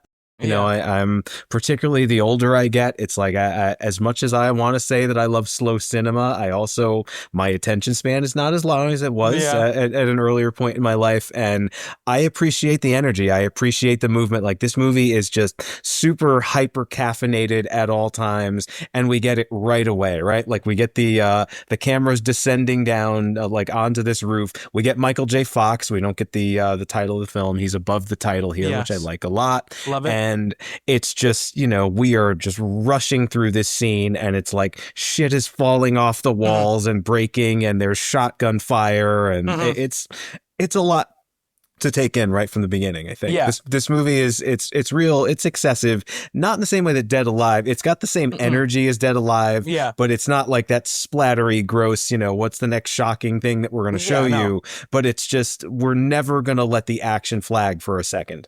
Yeah, no, not at all. And he talks about too, like, you know, when it comes that like kind of oneer, that kind of it's not a real oneer, it's a stitched together oneer. But when it goes through the top of the house, he's like, this, you know, those are digital floorboards that are going through, right? They're stitching together 2 shots or 3 shots to get through the, like, for that opening shot to come into the house, basically. He goes, because like, you know, obviously we're coming into this like top of this house we built, or this like facade we built. He's like, there's no actual house inside of that house, you know, like it's not like there's like, so we had to stitch together, and that was not something people did before that. Like you never, I mean, obviously in a couple of years, we mentioned this before we started recording, in Panic Room, Fincher is going to make it like a feature of the movie, right? Which is like these digital sort of like going through the house shots, right? But this is a new thing that they're doing, right? In this moment. And again, it's like you mentioned that we talked about this in other episodes. And if I was going to make a video essay about the career of Peter Jackson, it would probably be called High Degree of Difficulty. It just seems like that is like what he is like into doing, right? He's like, what, because he mentions when he talks about the movie, he goes, I wanted it to be a live effects. He's like, but I did not want it to be locked cameras where you had, you know, where it was like kind of still so you could. They never effects were easy to put in. No, He's like, I wanted the camera moving around. I wanted it, you know, crazy. And he talks a lot about it. He goes like, the hardest scenes to shoot are the scenes where it's just a couple people talking. Because you're like, I'm like, how am I going to make this interesting? You know? So, but the kickoff scene is great. We kind of establish a little bit of this, you know, this entity. We also set up the red herring sort of, you know, rug pull sort of concept that's going to come later with Patricia in the movie. We definitely think the mom is some kind of, you know, like a Dead Alive sort of mom. Yeah. I mean, this woman's being tortured or, you know, whatever by this entity, you know, and then we get like this, you know, big opening credits scene where we're seeing this funeral and we're giving, you know, we're starting to kind of seed the information about the movie, right? Frank is this like guy, he's at a funeral and he's giving out business cards, you know, a psychic about being a psychic, be able to talk across the aisle. We're also getting this sort of like superimposed, but I think a pretty clever little thing with the newspaper reporter kind of being like, setting up what's going on in the town and, you know, what kind of the stakes are, right? All these people are dying. They don't know why. They seem like heart attacks, but those people are really healthy, you know, and all this kind of stuff. So we're kind of setting up the world a little bit, right? And really before we even really hear Michael J. Fox talk, like he crashes through the fence.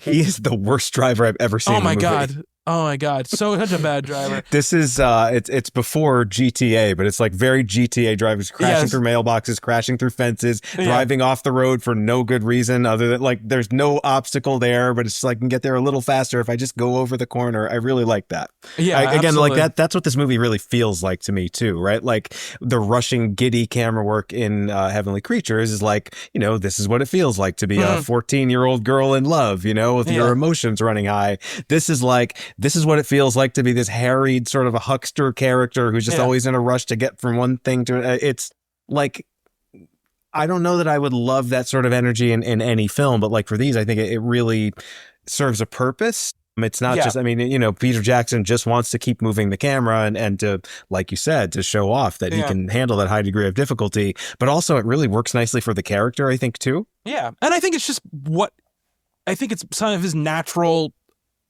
you know, provocation for style. Like it's what he likes. You know, he's been doing it since Bad Taste, right? He just likes moving the camera around. He likes big wide angles. He likes like sort of manic, unsettling sort of situations. And I think that just continues to go over and over and over again in his work. See, that's what I was starting to say before, right? Like it's been a while since I saw the Lord of the Rings trilogy, and like having seen these movies, and even Heavenly Creatures, the one that is the most, you know, the most merchant ivory, I guess if you want to say it that way, of all those movies, like there's very little stillness in that movie, right? And it is, for a lot of it, it's a story about friendship, it's a love story, but even when Kate Winslet is in bed coughing, you know, doing the melodramatic sort of sick girl thing that we see in movies all the time, you know, the camera is like dollying up to her face and following things around.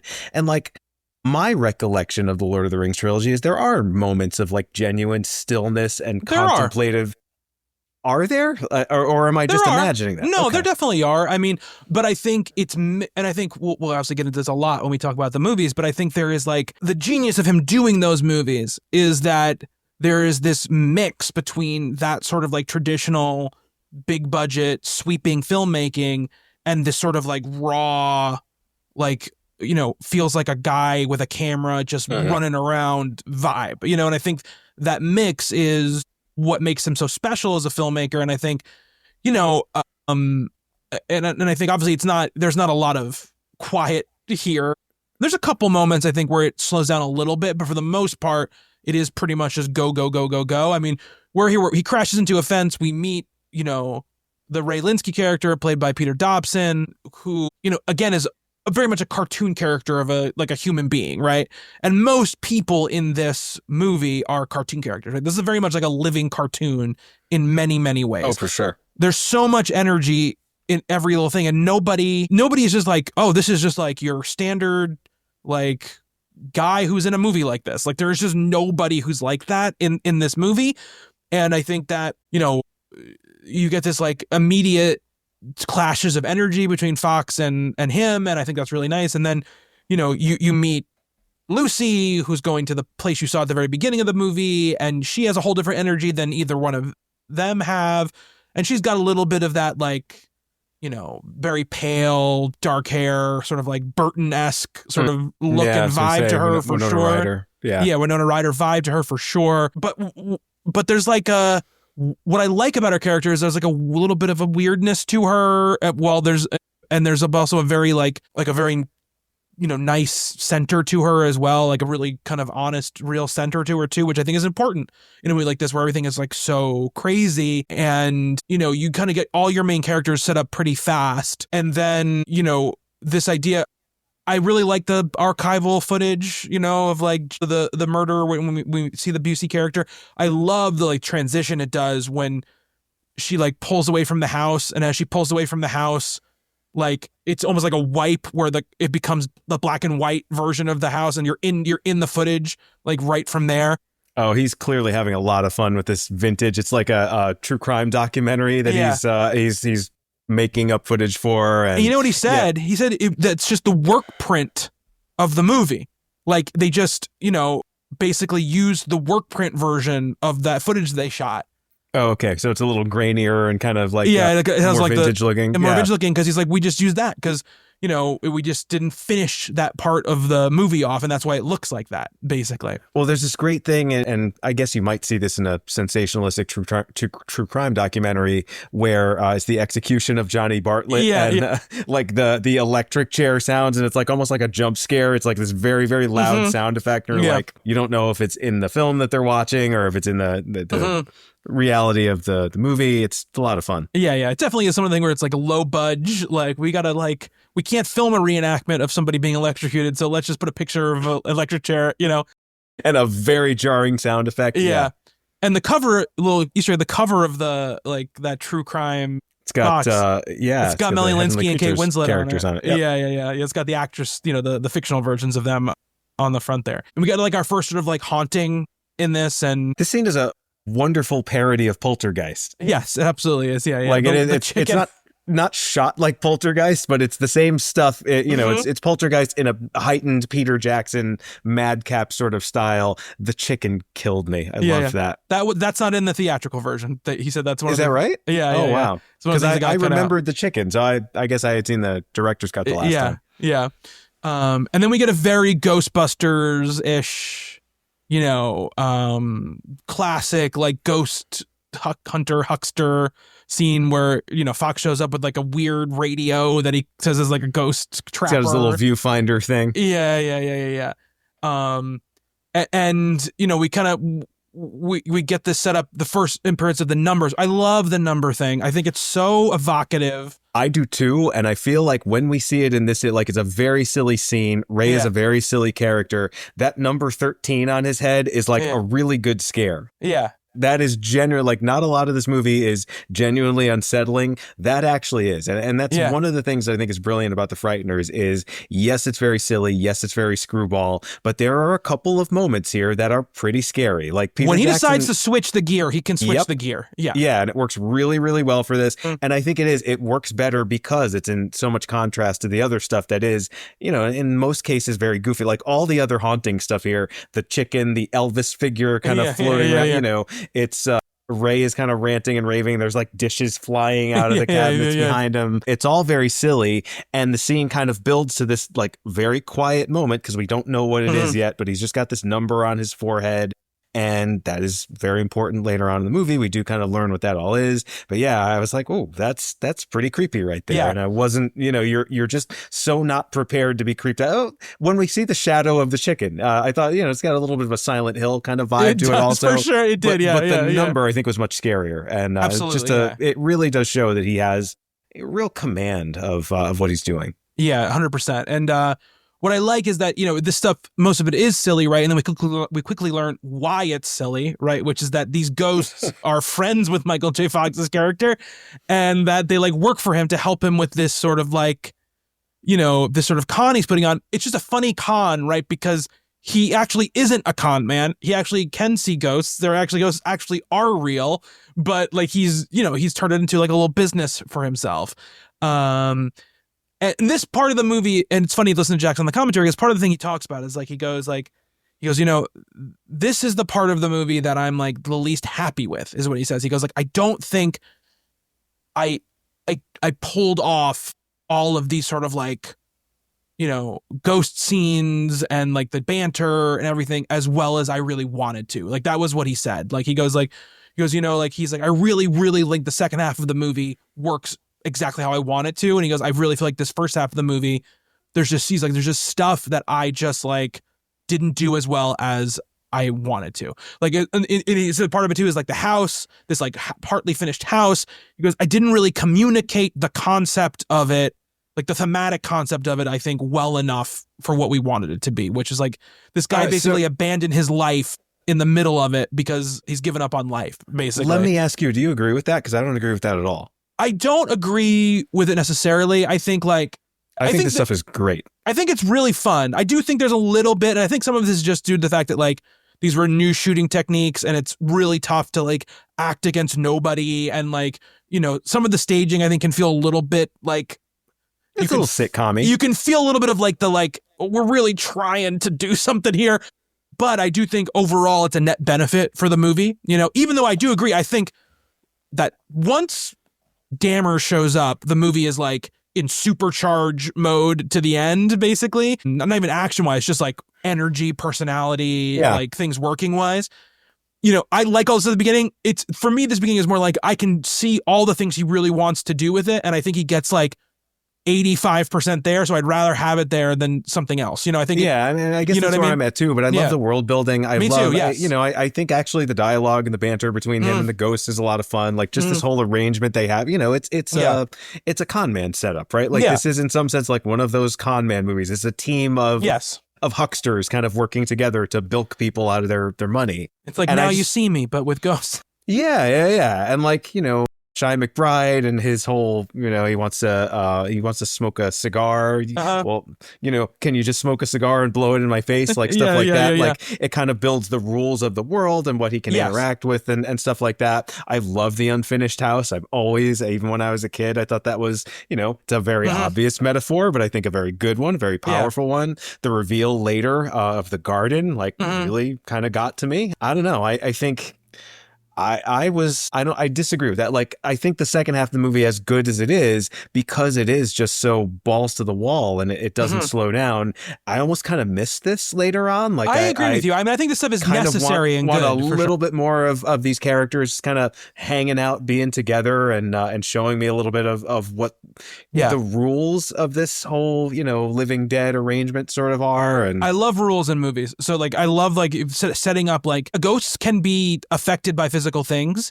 They can affect physical things, and they can be hurt by other ghosts, right? Because they get scared when the judge comes in and starts shooting his gun or whatever, you know. So like, I like that they set up all those rules. That's how you get your gore effects in too, right? Like he can shoot like a bloody hole in Stuart's face, and it's not really a violent scene, but it's you know, has a little bit of that splatter feel, which is a fun way around that, I thought. For sure, yeah. And also setting up like ghosts also get old, like they have like a shelf life, right? I think that's also something. They run out of ectoplasm. Yeah, they set feel that like up that as some well. days myself. Yeah, absolutely.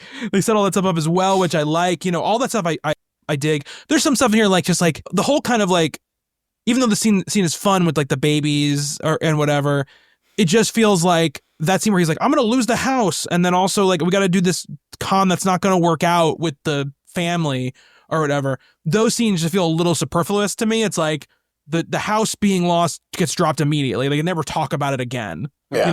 You know. So it's like, why is this a part of the story? And like, the thing where the woman finds out he's a con man doesn't really affect him at all, really, right? You know, it's like, it's not like it's a big part of it. It just drives him to the newspaper office. The reputation, you know? Sure. Yeah, they're like, already besmirching his name. He could have seen that newspaper like on the street, you know, and gone to the newspaper office. You know what I mean? So it's like, that's the only part for me. It feels like it's a little bit like, and again, the movie moves so fast. It's not like those scenes aren't enjoyable. The scene with the babies is really fun. One of those kids is actually Peter Jackson and Fred Walsh's son, the one in the red. Yep. Like fun, totally fun and a good time. You know what I mean? But like, just one of those couple scenes where I'm like, this, if you were going to cut stuff out of the theatrical cut, this is some of the stuff maybe you could have cut out and kept some of the other stuff. But, you know, I still like those scenes. But again, I think that's the only stuff that feels a little bit clunky to me, I guess. And then we learn that Ray is dead, right? Which this stuff I love. I love this whole sequence. I love that he comes running up to him. We get Peter Jackson cameo. We can't forget about Peter Jackson looking like a real freaking, you know, dirtbag again. We get that great scene. Asshole. Yeah. And apparently his face isn't in the theatrical. Like, is that right? Yeah, he goes, I felt it was a little bit too self-indulgent to show my face. It's like blink and you miss him even in the director's cut. I know, which is it's just funny. Very similar to his Heavenly Creatures cameo. Like, yes, almost absolutely. The same, very, very similar like character. Every cameo he does. We're going to see this in all the Lord of the Rings movies. He's in it for like blink and you miss it like moment, basically, in all of these things.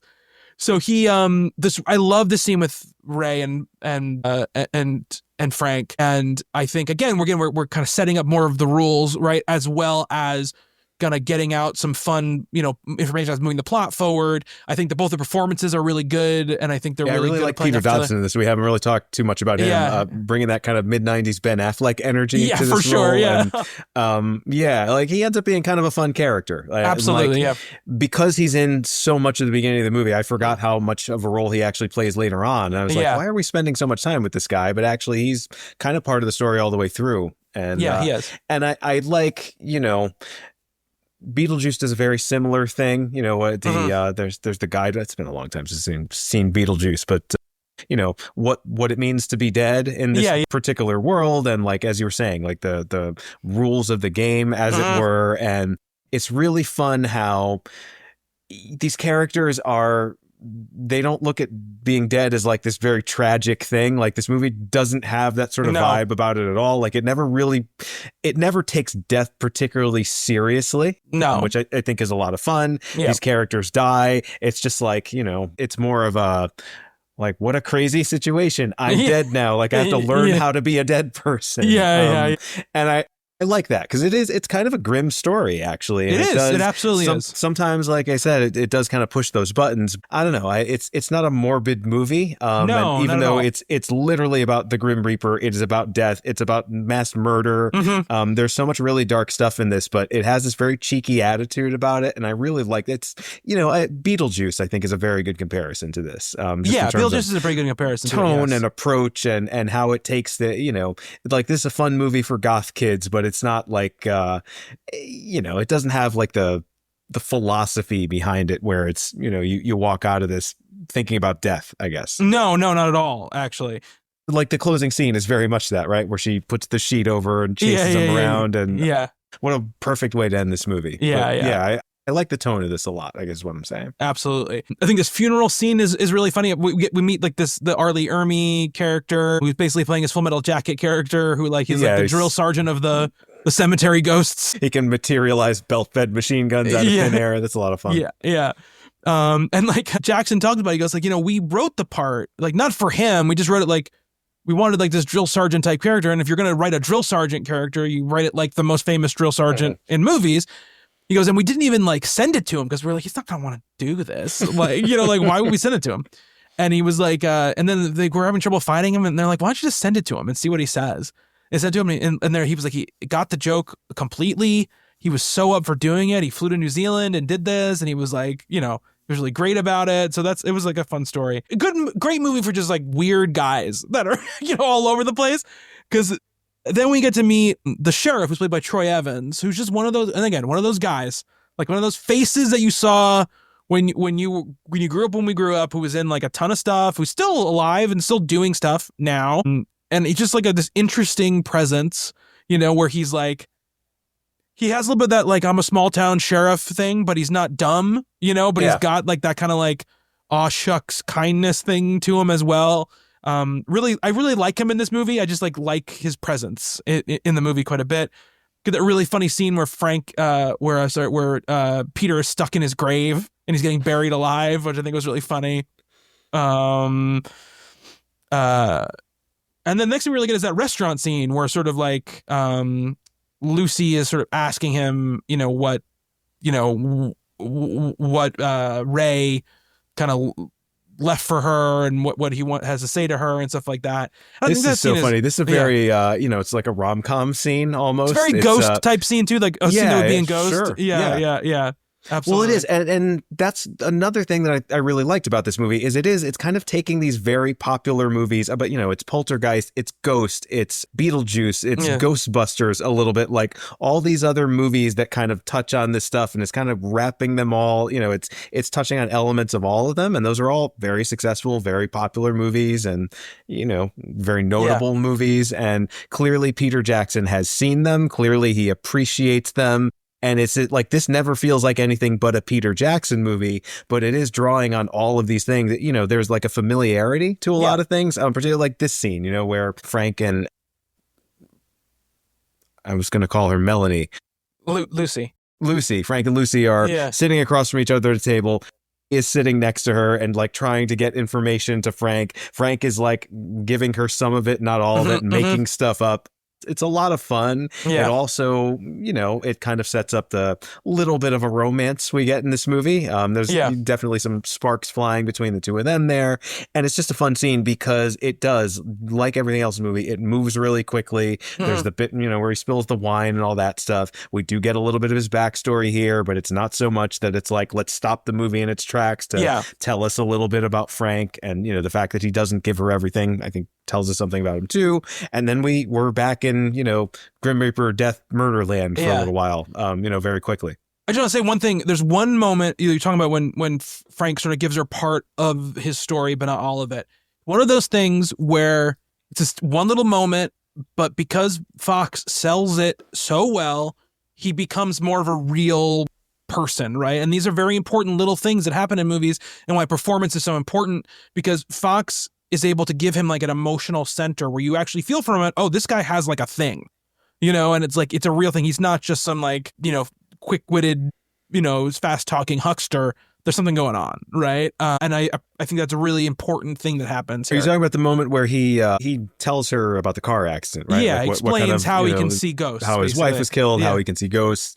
He doesn't say his wife is killed. He doesn't tell her. Yeah. Right. But she asked him something like, tell me more kind of thing. Yeah. And there's this moment where he's like, no, you should talk to Ray now. Yeah, right? yeah. Like it's real sad. There's like genuine melancholy in that. And then of course, big cartoony Peter Dobbson's like, yeah, let me talk now. It's like, it undercuts it right away, like right where it needs to, where before it becomes, straight up pathos. But Michael J. Fox is good enough in this scene where we get it. Like we do kind of feel for him in that moment, and then like I said, we're kind of off to the races with other stuff. But like I find this a very sympathetic character. I find this movie, I know you gave me a lot of crap for saying I enjoyed the romance in Dead Alive, but I really do.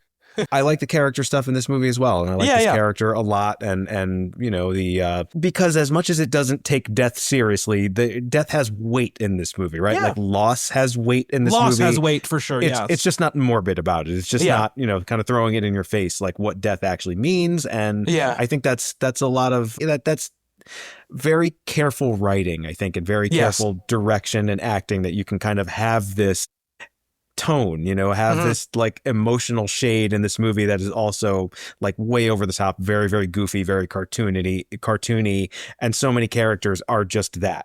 Yeah. I like cartoonity though. I like that. I think that's a good term. I think we should start using that as a term. And then we get another, like, I think this scene in the bathroom, again, it starts out silly, right? And then it turns into something not silly, right? And again, we get the number thing on the forehead. I'm such a 12-year-old too. I love a scene like this where he sees ghosts in the bathroom and he's like crawling on the floor, and there's this old man in there who has a number on his forehead, so we know he's going to die. So we've got that. There's dramatic irony there, but he's just seeing Michael J. Fox like, doing weird stuff in the restroom, and that's still very funny to me. It is very funny, exactly, yeah. And then we get what I think is a truly impressive effect for the time when the thing comes out of the mirror. Yeah. The way that the mirror ripples and does like weird shit as it grabs it really looks good, I think.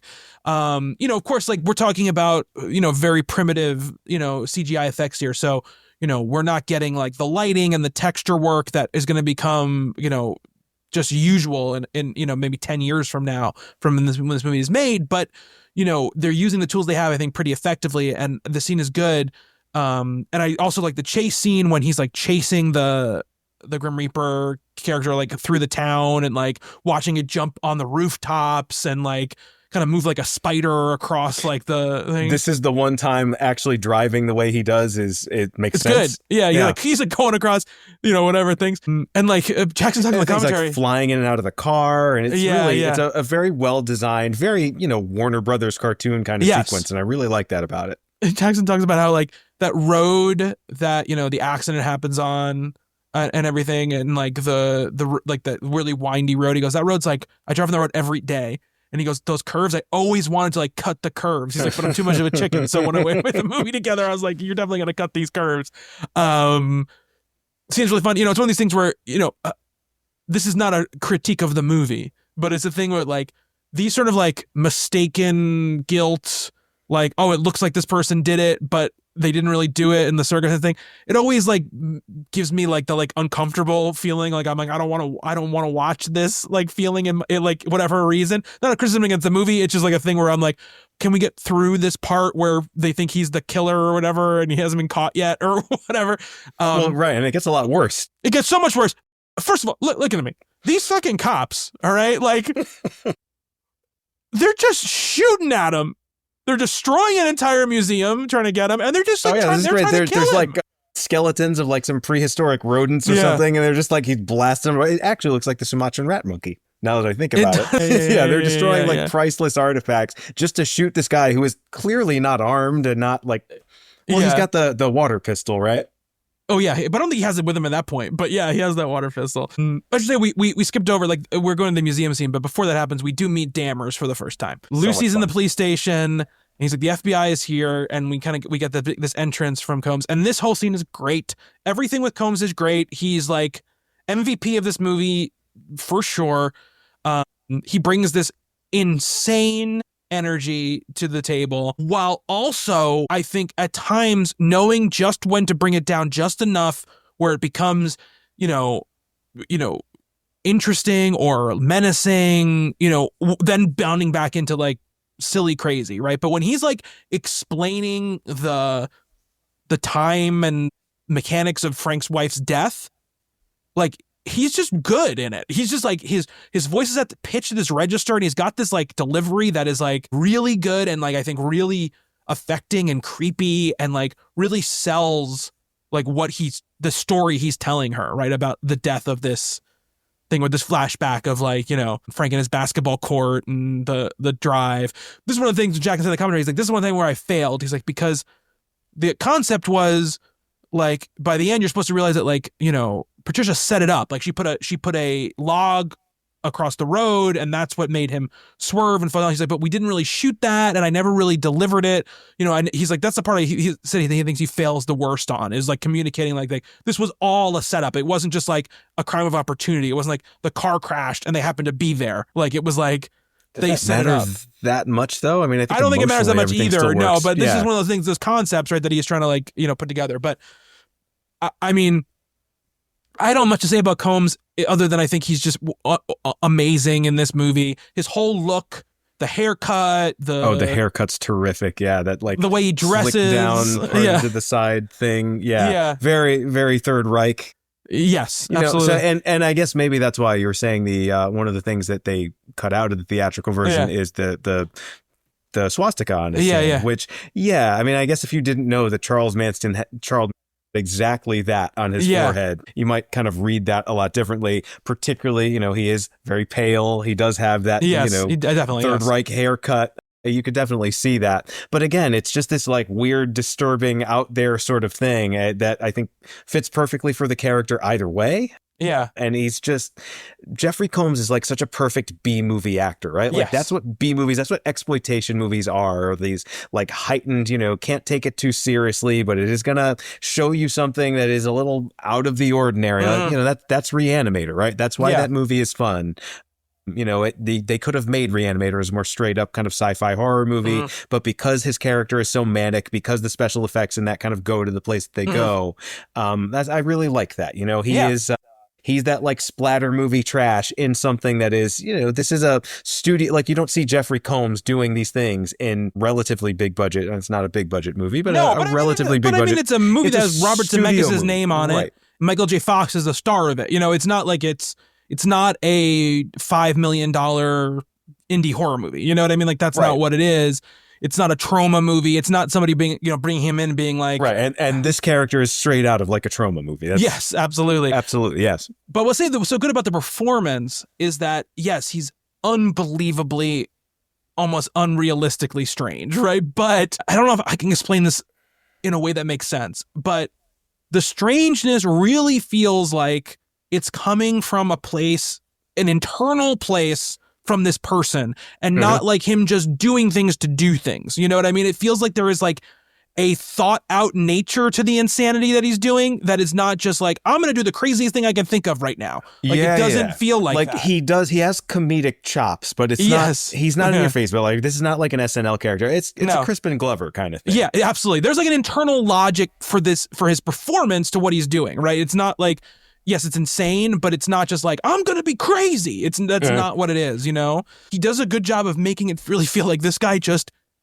is so messed up inside that this is how he acts, and he's got all these weird, like, hang-ups. He doesn't like when women yell at him. He doesn't like being touched, all of this stuff. And right up until his last scene in the movie, and I've seen this movie multiple times, I could not remember. Does he end up being like a genuine bad guy? Like, is he like kind of working with Bartlett, whatever, and he's not. But he is a bad guy, But he is, right? He's an antagonist. He's a villain. But like, I couldn't remember how bad he was, because I feel like he could go whatever direction. There's no floor there. It could be whatever. Yeah, absolutely. And we have the museum scene that's big and crazy, and we do get some really fun effects here. I love that like the judge shows up and is able to like get death off of Magda, right? That's her name, the newspaper woman. And then he just has sex with a mummy. Oh, that's so funny. And it's so funny that line where he goes like, I love it when they just lay there like that. They lie still like that. The shot of his ghost butt going up and down out of the sarcophagus. I forgot that was in the movie too. That was really fun. And I love the ghosts all bringing all the things to life, like the skeletons. I was going to say, they take a mummified corpse and it starts walking around. We get like a zombie scene and they're shooting at it. And that's so good. And it's funny because like, and the commentary Jackson laughs at that line, like when they lie still like that. And he goes like, a lot of people didn't like that line. See what he says, He goes, necrophilia jokes are a little far for this potentially PG-13 movie, but I thought it was a lot of fun. And he goes, it's probably too far. He's like, but I like that kind of stuff. That's basically what he says. This is the guy who made Meet the Feebles. Yeah, exactly. And then we get this sort of like, scene with Magda where Frank's in the car with her and she's getting chased by the, by death or whatever. And we get sort of like a little bit of this is like a very Heavenly Creatures feeling thing when they go onto the road and it turns into like sepia tone look. And we get like we start going back between past and present here. Yeah, he's having like visions or he's kind of living in a spectral projection of the past. Yeah, and we see like, when he crashes his car again and Magda falls on the ground, but then he sees his wife kind of thing. And then Magda ends up dying. I almost feel like it's a little late in the movie. Like we're talking about like maybe the halfway point or just past we're about halfway through. Point. Yeah.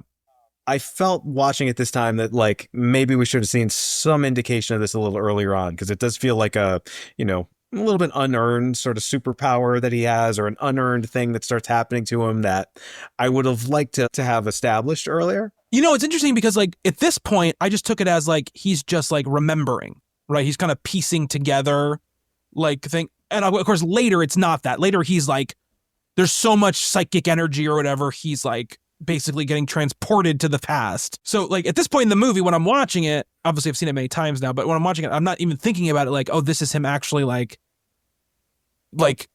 kind of seeing into the past. I just look at it as like he's remembering, stuff that he had forgotten, but maybe, but it feels like he has so much presence in the past. Yeah, no, absolutely. That's what I'm saying. Again, this is one of the things where I think it's a little bit muddy, right? Where it's like, there are certain things in this movie, like, obviously the judge dies right before this, like that, like kind of Ray getting taken out the way he gets taken out and not having like anything to do with the end of the movie. These feel a little bit like missed opportunities, a little bit like we weren't really sure what to do, so we just kind of like did a thing. Like that's kind of what it feels like, and this sort of feels like that as well. I will say I love the relationship between the ghosts. Like they all seem to really care about each other. Yeah, and there's this, when one of them dies, it is a really sad thing, even though they're already dead. Yeah, absolutely. And I think like, all the Magda stuff is like a little bit like the stuff I like the least, I guess, because it's like he's like it's important because it gets him into like the, it puts her death in line with his wife's death, and then so it makes like the interrogation scene mean a little bit more, right? Because you can see maybe sort of like the seed of doubt that Dammers is like putting into his head about like what's real and what's not, to him basically, and maybe it doesn't work without this section really bringing him so close to his like, wife's death in a certain way and bringing back those memories. But I really like the interrogation scene a lot. It's really disturbing and really intense and really weird. And and again, we get more, of course, Jeffrey Combs, which is great.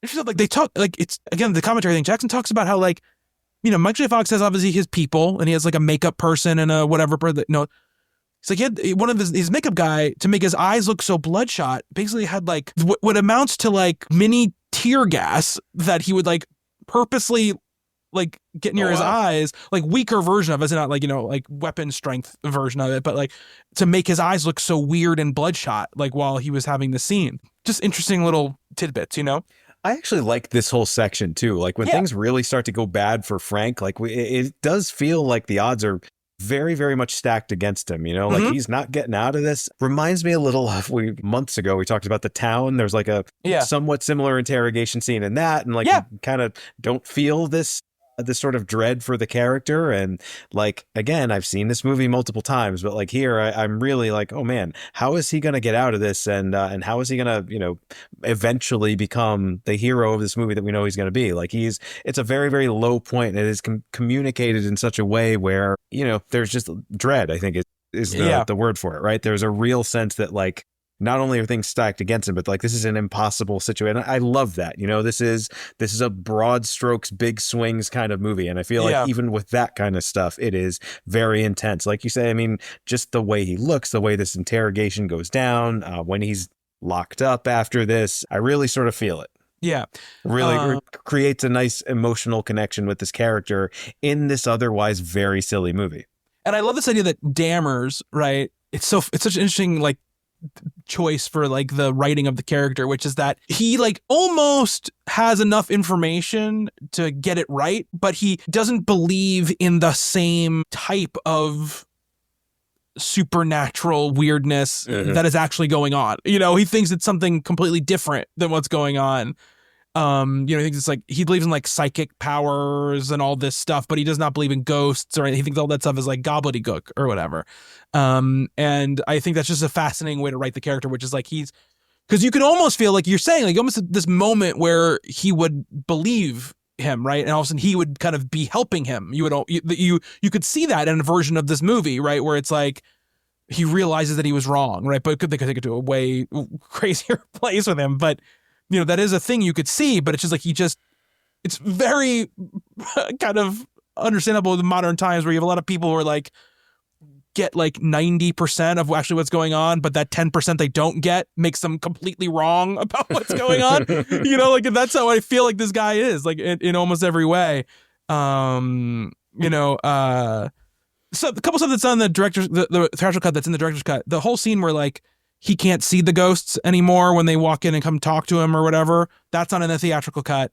And neither is the scene where Dammer's just kind of looking in on him being like, all end and I expect this case to suicide before it goes to trial or whatever, Well, because you and also I think that scene is kind of important because my screen just went to sleep. Hold on a second. My monitor went to sleep. You're in and out of live. Right I know, because my monitor went to sleep for some reason. Oh, okay. Hold on a second. Everything's going wrong. Like, what? There we go. Okay.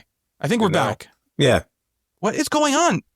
Something is going on, dude. Hold on a second. Well, I don't know if my monitor is going to come back. And it's on my like vertical monitor right now. The window went over to my vertical monitor, but it's not vertical anymore. So it looks insane.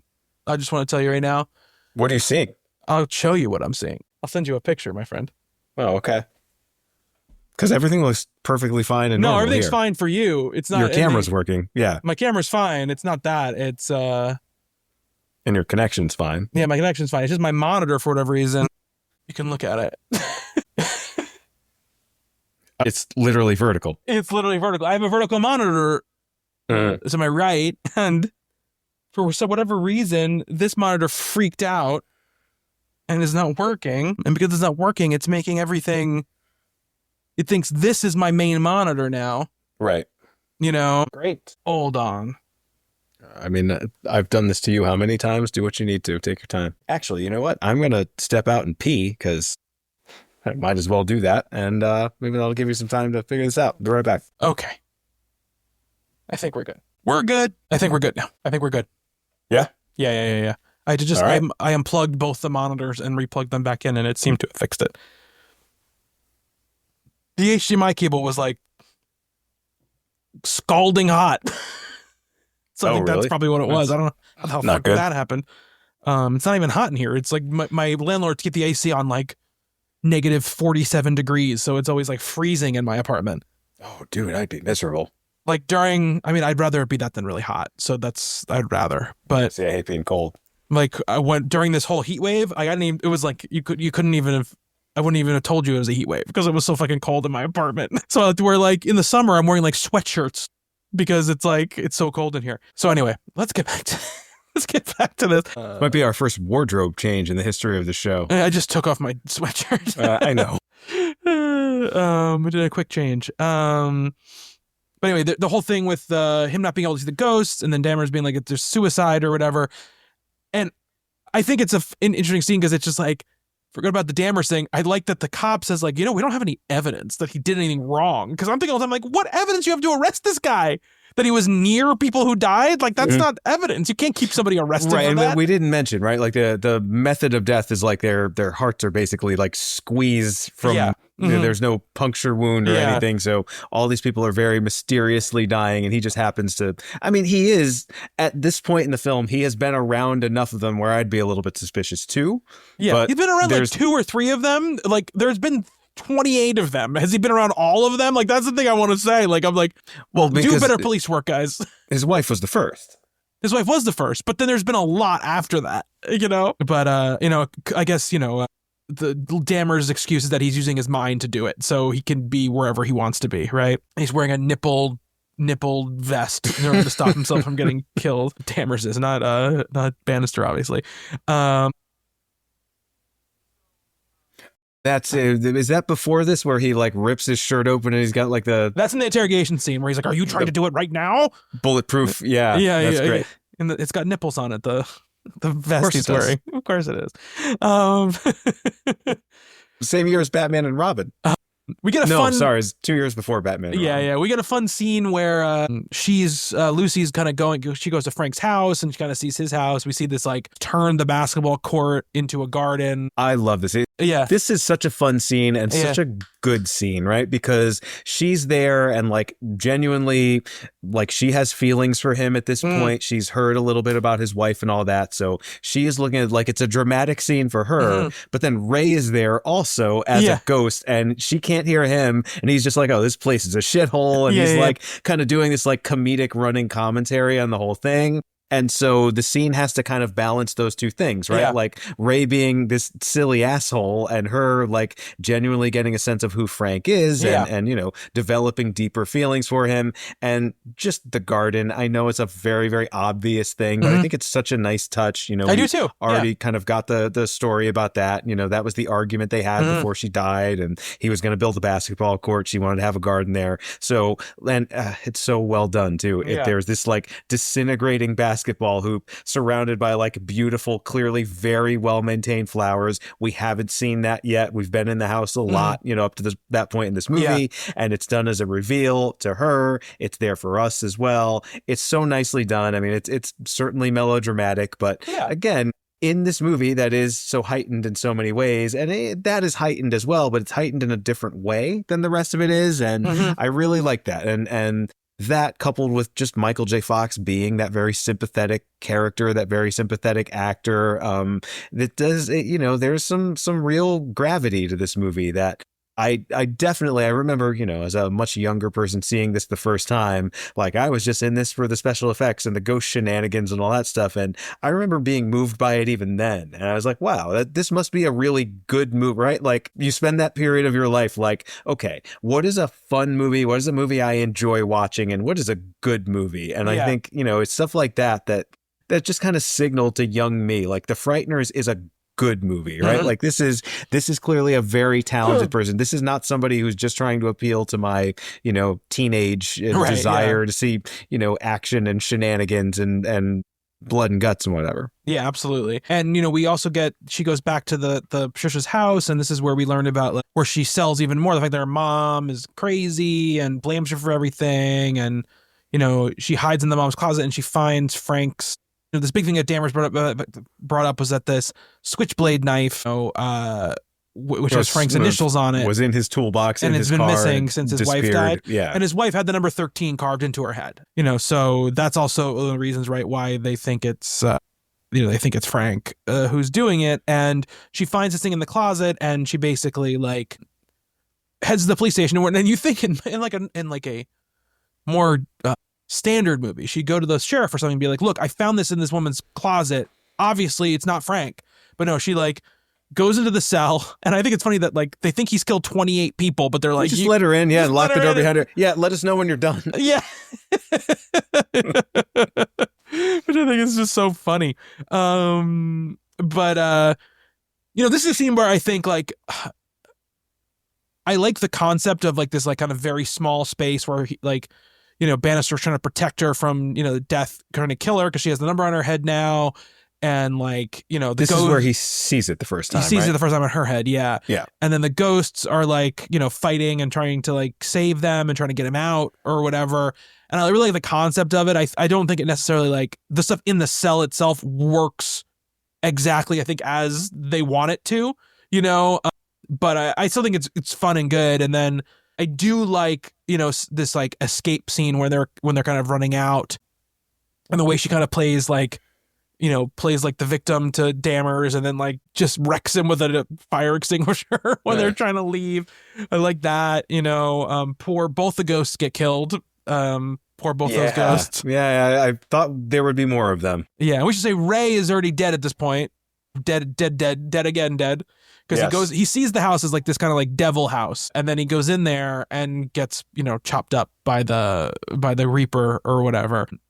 And then I think once we're at this point, we are really in just like breakneck to the end. There is like no moment of stillness from now until the end. It's very long. It's the third act, but like this is the start of the third act, and we've got like 40 minutes to go. It's absolutely. Pretty, I guess, in the director's cut. And again, you're the one who saw the theatrical cut more recently, but there's a lot still to go here, and it is all just a roller coaster ride. Like we never get another scene like the restaurant or anything like that. No. And I would say this end portion, the only stuff that's real, there's only like one or two additional scenes in the director's cut that isn't in the theatrical. Like the Dammer stuff in the cemetery is more like drawn out because we see the tattoos a little bit more. And he says some more stuff. And then like that scene at the end when they're in the morgue or whatever, and like Patricia and Johnny are like doing their little game where like you see the flashback of them like making out on like the dissection table or whatever. That's not in the theatrical version. But most of the stuff is from now to the end is just, it's almost the same. There's not as much cut out here as there was. Most of those cut out was more like in the first half of the movie, a lot more, some ghost stuff, just some more like additional scenes, stuff like that. And I think like this is great. I mean, I love the idea. I mean, it's hilarious that like Lucy has like a death freezer in her doctor's office. I don't really know like what the deal is in this small town, but basically Frank has to die to become a ghost. It's the only way he can like fight the other ghost, right? Fun conception, fun idea. He's a flatliner for a little while. Yeah, exactly. And Dammers, of course, shows up, but he has to be revived in like 20 minutes, or he might just die. Right? That's This is all. I mean, from here to basically the end of the movie is just this sustained action sequence, and this is the start of it where Frank actually gets to go into the netherworld, the ghost realm or whatever, by dying, by being, technically dead in the real world for a while. And we've seen scenes like that before and other things, but I think it's particularly with the ticking clock that they've got here, which we literally see a ticking clock a number of times. We keep cutting back to that in this scene, and the way Dammers is there to kind of like prevent her from getting back to him. That all works really well. I think it's a very well executed, it's kind of suspense sequence that is, I texted you, right? Like this movie is always punching above its weight class, right? Like this would be a fun scene, even if it didn't have all those complications and all of that tension, but it's fun and it has that, and you're just like so with it. You're like so into this. I mean, I don't remember a lot about this scene, not because I didn't just watch the movie, but because I was just so on board for it. I was like, it's one of those things where it just kind of swept me up, and I wasn't analyzing anything. I was just like, holy shit, this is great. Like I'm with both of these characters. I'm in the moment very much with this. Yeah, absolutely. I loved all this stuff. I think the Frank as ghost stuff is a lot of fun. I like the two, like we've got the real, like the physical world, sort of threat, and the spiritual world sort of threat, and they're both happening at the same time. And this idea, right, that Dammers is going to let Frank die is like the moment where you kind of, it's Jackson and Walsh being like, you can allow yourself now to be okay when he gets his head blown off later, right? Like he's not a good guy. Like he's not a good guy. He's not just like a wrong-headed guy. He just is not good. And like that, given that permission structure is nice in the movie. And I mean, I like also, I like him shooting, the Reaper with the two machine guns after Arlie Ermey's like ghost gets ripped in half, and this is where like, I think like, some of like the effects work with the Reaper is a little bit suspect when they get into like the physical, like when they're physically touching each other, it's like the weakest that it's at. Like they just, technology isn't ready for that yet. I do like when he throws the face thing against the the thing. Yes. And it's got like Jake Busey's face on it. Yeah, it's not a great special effect by today's standard, but it's a really fun idea. Yeah. It is very cartoony. It's very, again, this like Warner Brothers slapsticky thing. And you see his face and he's kind of like communicating. He's like sliding down the grave. I love that. Yeah. I mean, it's the physicality of it is great. And although it, it doesn't look terrific, it's such a fun idea. Yeah. It suits the character so perfectly. We finally actually get some Jake Busey. Yeah. Where I've been waiting for him the whole time in some sense. The Reaper is cool, but like Johnny Bartlett is a pretty great villain in and of it himself. Totally. It's nice to actually get him involved in the action late in the game here. And I love that. When he like splatters the face. Yeah. He's just sort of sliding down the grave and like talking shit. It's really, really fun. Yeah. And I like that effect too when, he's about to like kill him with the scythe, like Frank's about, and like he gets like, shocked back to life. And I like how it like, he gets the one shock and then the second shock like throws him, back. I thought that was a really, fun effect. And yeah, now we've got Jake Busey just looking like Jake Busey as a ghost, which I like, which to be honest with you, it's creepier than the death thing anyway. But good. And then of course, we get the kind of resolution now of like the idea of who is really behind all of this. Obviously we know Johnny is behind it. And then quickly we learn that, of course, Patricia is also behind it. And I like that, like, she's been really doing a good job, like, holding it together, seeming like she's, like, this put upon weak girl. But at this point, she just, even though she's kind of trying to still keep this, like, veneer up of, like, oh, I'm just, this innocent girl, she is such weirdly, grossly horny for this killer ghost that she's just acting so weird, during the whole thing where she's like talking to her in the house and she's like kind of like touching like this invisible person or whatever. We get like really some of our only blood in the movie, really, when she goes up to get the mom and the mom is, been stabbed to death by Patricia. So yeah, that scene works pretty well. Yeah. Again, reminds me a lot of Dead Alive. Yeah, for sure. Yes. 100%. But I like the scene too. Like, it's like, this is a little more like, straight up like just crazy person scene. Like there's no ghost there. I mean, the ghost comes in a little bit later, but it's really just the threat is really this woman with the gun and the knife. And I like Dee Wallace is great in this movie. She's awesome in this movie. Yeah, absolutely. She rules in this movie. And that actress they found to play young her, great job, guys. Yeah, she looks absolutely. exactly like her. Yep. Dee Wallace is great in this movie, and not a part again, a kind of part you usually would see her in, right? Especially in this era. This is like mom. No, era. like she's so closely associated with horror, but she never plays like that kind of character, Exactly, right? She's the mom, right? She's the the innocent, the Howling stuff like that. Yeah, exactly. Howling, Cujo. Yeah, she's great in this movie, and we get this sort of like MacGuffin with the ashes, right? Like we get the cool. I like the painting thing is cool when he comes out of the painting. Yeah. And I think that effect works nicely, and how he kind of like, loses like this physical form. So he has to go back into like the ashes, like container or whatever. And we think that's her father's ashes, but it's his ashes. Yeah. She was forced to have her dead father's ashes in there to like keep her in line. But no, this is just her dead serial killer boyfriend. Yeah. And it's a pretty disturbing idea. But yes, again, it's a very disturbing idea. So much of this movie, as we said, is a really disturbing ideas that have like this sort of like zany cartoon thing placed on top of them. You could see a much more serious, much darker tone version of this. And I don't know that I necessarily want that. Like I like the way it's able to sort of pull off, as I said before, the goofy tone with this like real macabre kind of thing going on alongside it. Yeah. So Jackson talked about in the commentary how this idea of the ashes wasn't really in the original script. It was something that came in very late, which was originally it was just them being chased into the hospital. And, he was like, but, Fran came up with this idea for it to be the ashes because... Oh, they have to consecrate the ashes. Yeah. So it's better for them to have something active that they're trying to do than them Lucy just says running away. A chapel, the closest chapel is the one in the hospital. That's a nice idea. Yeah, I like that too. Yeah.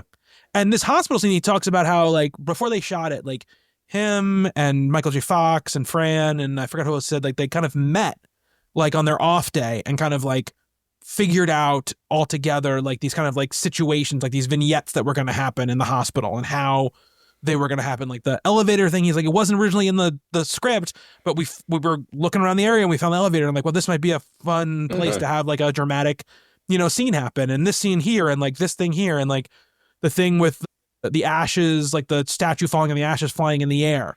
He was like, that was Michael's idea. That was like something he just like came up with. He was Nice. like, you know, Like that. and I just love that this is very collaborative experience, right? Where he like I said at the beginning, where it's like, no, these people have good ideas. Let's do all the good ideas. Like we don't have to just have to be our ideas that what makes them good. You know, I like this that scene about. Absolutely rules. Yeah.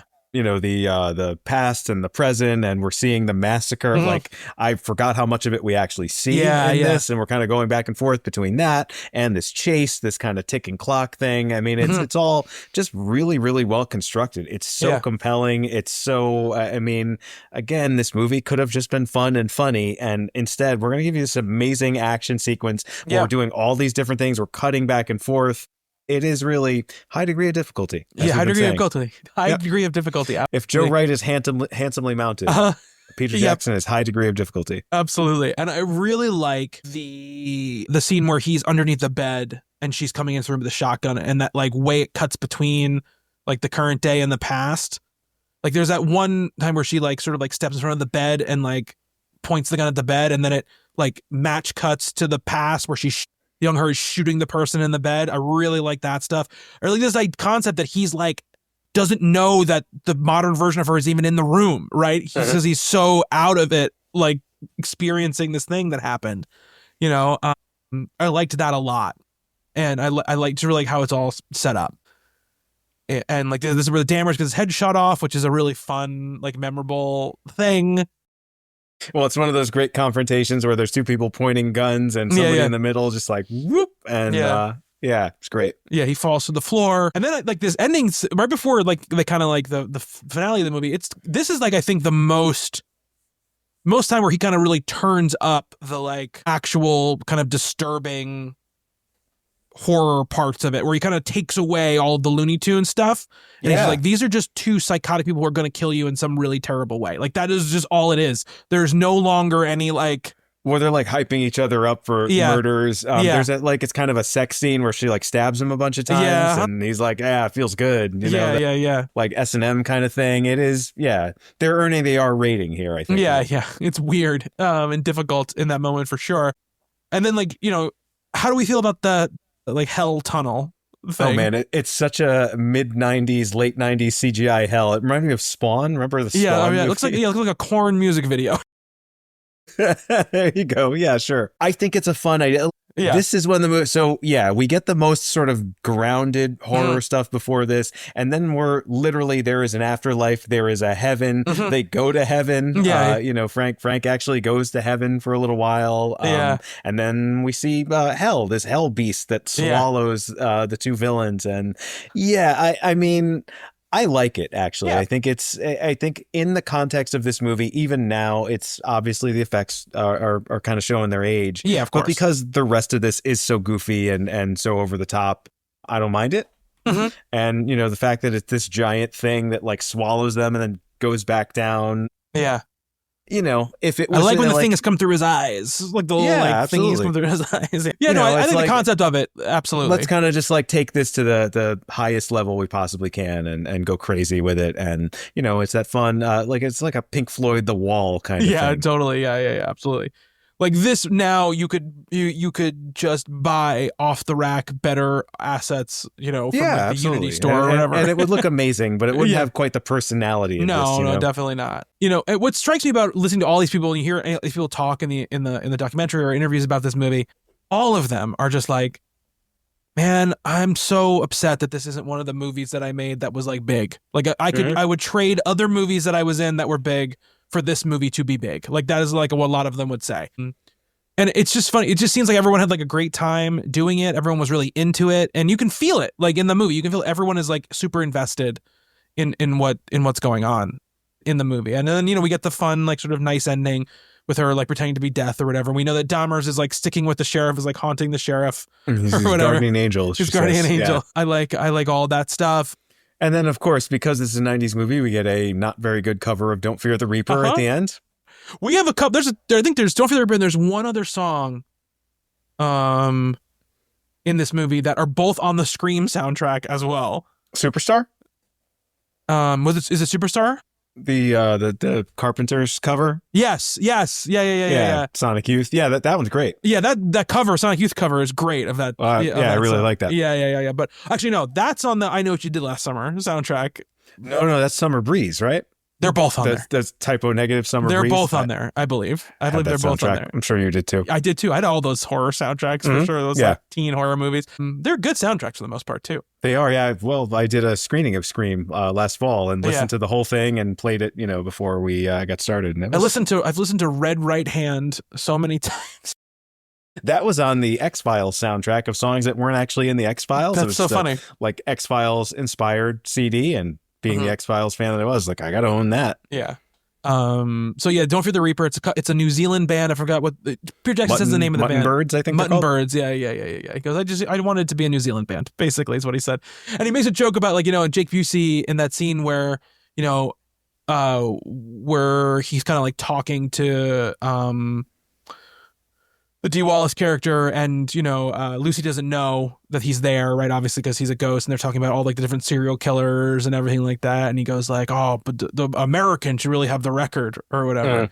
And Peter Jackson's like, "That's just us, making fun of Americans because they are so obsessed with serial killers for some reason." Yeah. Basically, there's a lot of serial killer talk in this movie. Starkweather and the Russian cannibal guy. The Russian cannibal guy. But we forgot to mention there is a very cliched but kind of well done moment here where Frank is in heaven. They're like, no, it's not actually your time. He sees his wife, and she says, "Go be happy." Be with Lucy. And I don't know, but like in this movie, I think it works. I hate those scenes generally, but here, especially because it is finally this like quiet, sweet moment after like just all the craziness that we've seen up to that point, I don't mind it so much. Yeah, Jackson talks about that scene. He goes, we originally shot it, the wife wasn't in the scene. It was just the two ghosts and him. And when we showed it to like audiences, they were all like, we would really like some sort of like resolution to like the wife thing or whatever. Before this nice picnic scene with the new love, sure. So they went and like brought that actress in and just shot her like separately. And he goes, the nice thing was Michael's performance just kind of worked with it, even though she wasn't there, because he was kind of playing like, oh, I could get to see her maybe, so like you get that filled in. But he's like, we shot this separately, and I was like, you don't say, Peter. I could definitely tell because you never shot with both of them in it. If you had planned this out, you definitely would have had a scene where they like are close to one another physically. They're in heaven. They don't need to be. I know, but it's like a very locked off shot. They're close together metaphysically. Yeah, it's a very locked off like close up shot of her, and that's it. You know. But again, really enjoyed this movie. I think it holds up really well. I was very surprised. The reviews of this were much more mixed than I thought they would be. Yeah. This movie feels like it's got so much creativity, and Roger Ebert was the one that he hated this movie. This is a 1 star from him, which I was reading a lot of Roger Ebert at the time when this came out. He didn't he also dislike Heavenly Creatures? Wasn't he also one of the crew critics that disliked Heavenly Creatures? No, I thought he really liked Heavenly Creatures. I'm wrong about that. Or maybe it was Brain Dead or Dead Alive that he didn't like. He didn't like Dead Alive. Yeah. I understand what he's saying about the excesses of this, and he says it's a movie about everything, and I'd rather have it be a movie about nothing. His quote about this is something like, last year I watched a 9-hour documentary about Mongolian yak herders, and I'd rather watch that again than watch the Frighteners again. Like, it's just too much, too antic, too much hyperness, and I don't know, like. But it's one of those things, though, I will say this in his defense, is like, he's not wrong, right? That it's crazy hyper and over the top. What's great about it, right? But what I like about good reviewers, and this is Roger Ebert, obviously one of the legends, one of the best, right? One of the best people who ever wrote about movies, is you can read that review, and if you know your own personality and your own taste, you can go, well, but I like stuff that's like this, so maybe I will like this. A negative or positive review, if well written, should inform you in the same way in a lot of ways, because you can read a glowing review of something and be like, they love this movie, but all the stuff they're saying they love about this movie, I hate about movies. So like, I probably won't like this movie, you know? And Roger Ebert is actually very, he praises a lot of things that Jackson does here and the special effects and everything. I mean, it's not just this movie is a piece of shit. It's just, I really didn't like this. And I don't know. I find that attitude a little bit dismissive. Because there is, like, you can't say that this movie is not full of creativity, is not full of originality, does not at least try to have some emotional subtext about it. And I don't know, he's very, I think dismissive is the way. I mean, he to can be very describe it. dismissive of movies at times. He Movies he can be. doesn't I like, know. he could be very dismissive of. He was not what you would call He's not, critic but like who minced his words. he's the guy who'll give 3 stars to something that everybody else thinks is like the worst piece of shit ever. Yeah, of and, course. And, will often make a pretty good case for it. And it's Yeah. like, if you could make a case for Geely, then you could probably make a case for the Frighteners, right? Yeah, except I just think it's one of the things where this definitely feels like a movie he would not like. Knowing, having watched that show for years. Siskel didn't like it either. Doesn't surprise me either. Oh man, I loved watching that show though. Me I just too. love that they would be like, one would say they didn't like it, or oh, this movie was great, and one would be like, you are insane. I just love that they would talk to each other like that. Well, it's a legacy that we will never, but we can always aspire to live up to. Yeah, right? absolutely. 100%. And they did it in 3 minutes. It took us 3 hours to do. So, that's why they were the best of the best, They sure were. Yeah, love this movie. Me too. I think it's one of a kind, and I think it's just one of those things where when you see something like this, even if you don't like everything about it, the amount of creativity on display is truly staggering. Like, it's just one of those things where it's like, even to this day, there are still things in this movie that I've never seen done again, and we've seen this through all of his movies, right? We can say this about all of his movies for the most part, even the ones we don't like Meet the Feebles, but the guy he, up to this point at least, does not seem to care what other people have considered to be the thing that works. You know what I mean? He just does what he thinks is going to be good.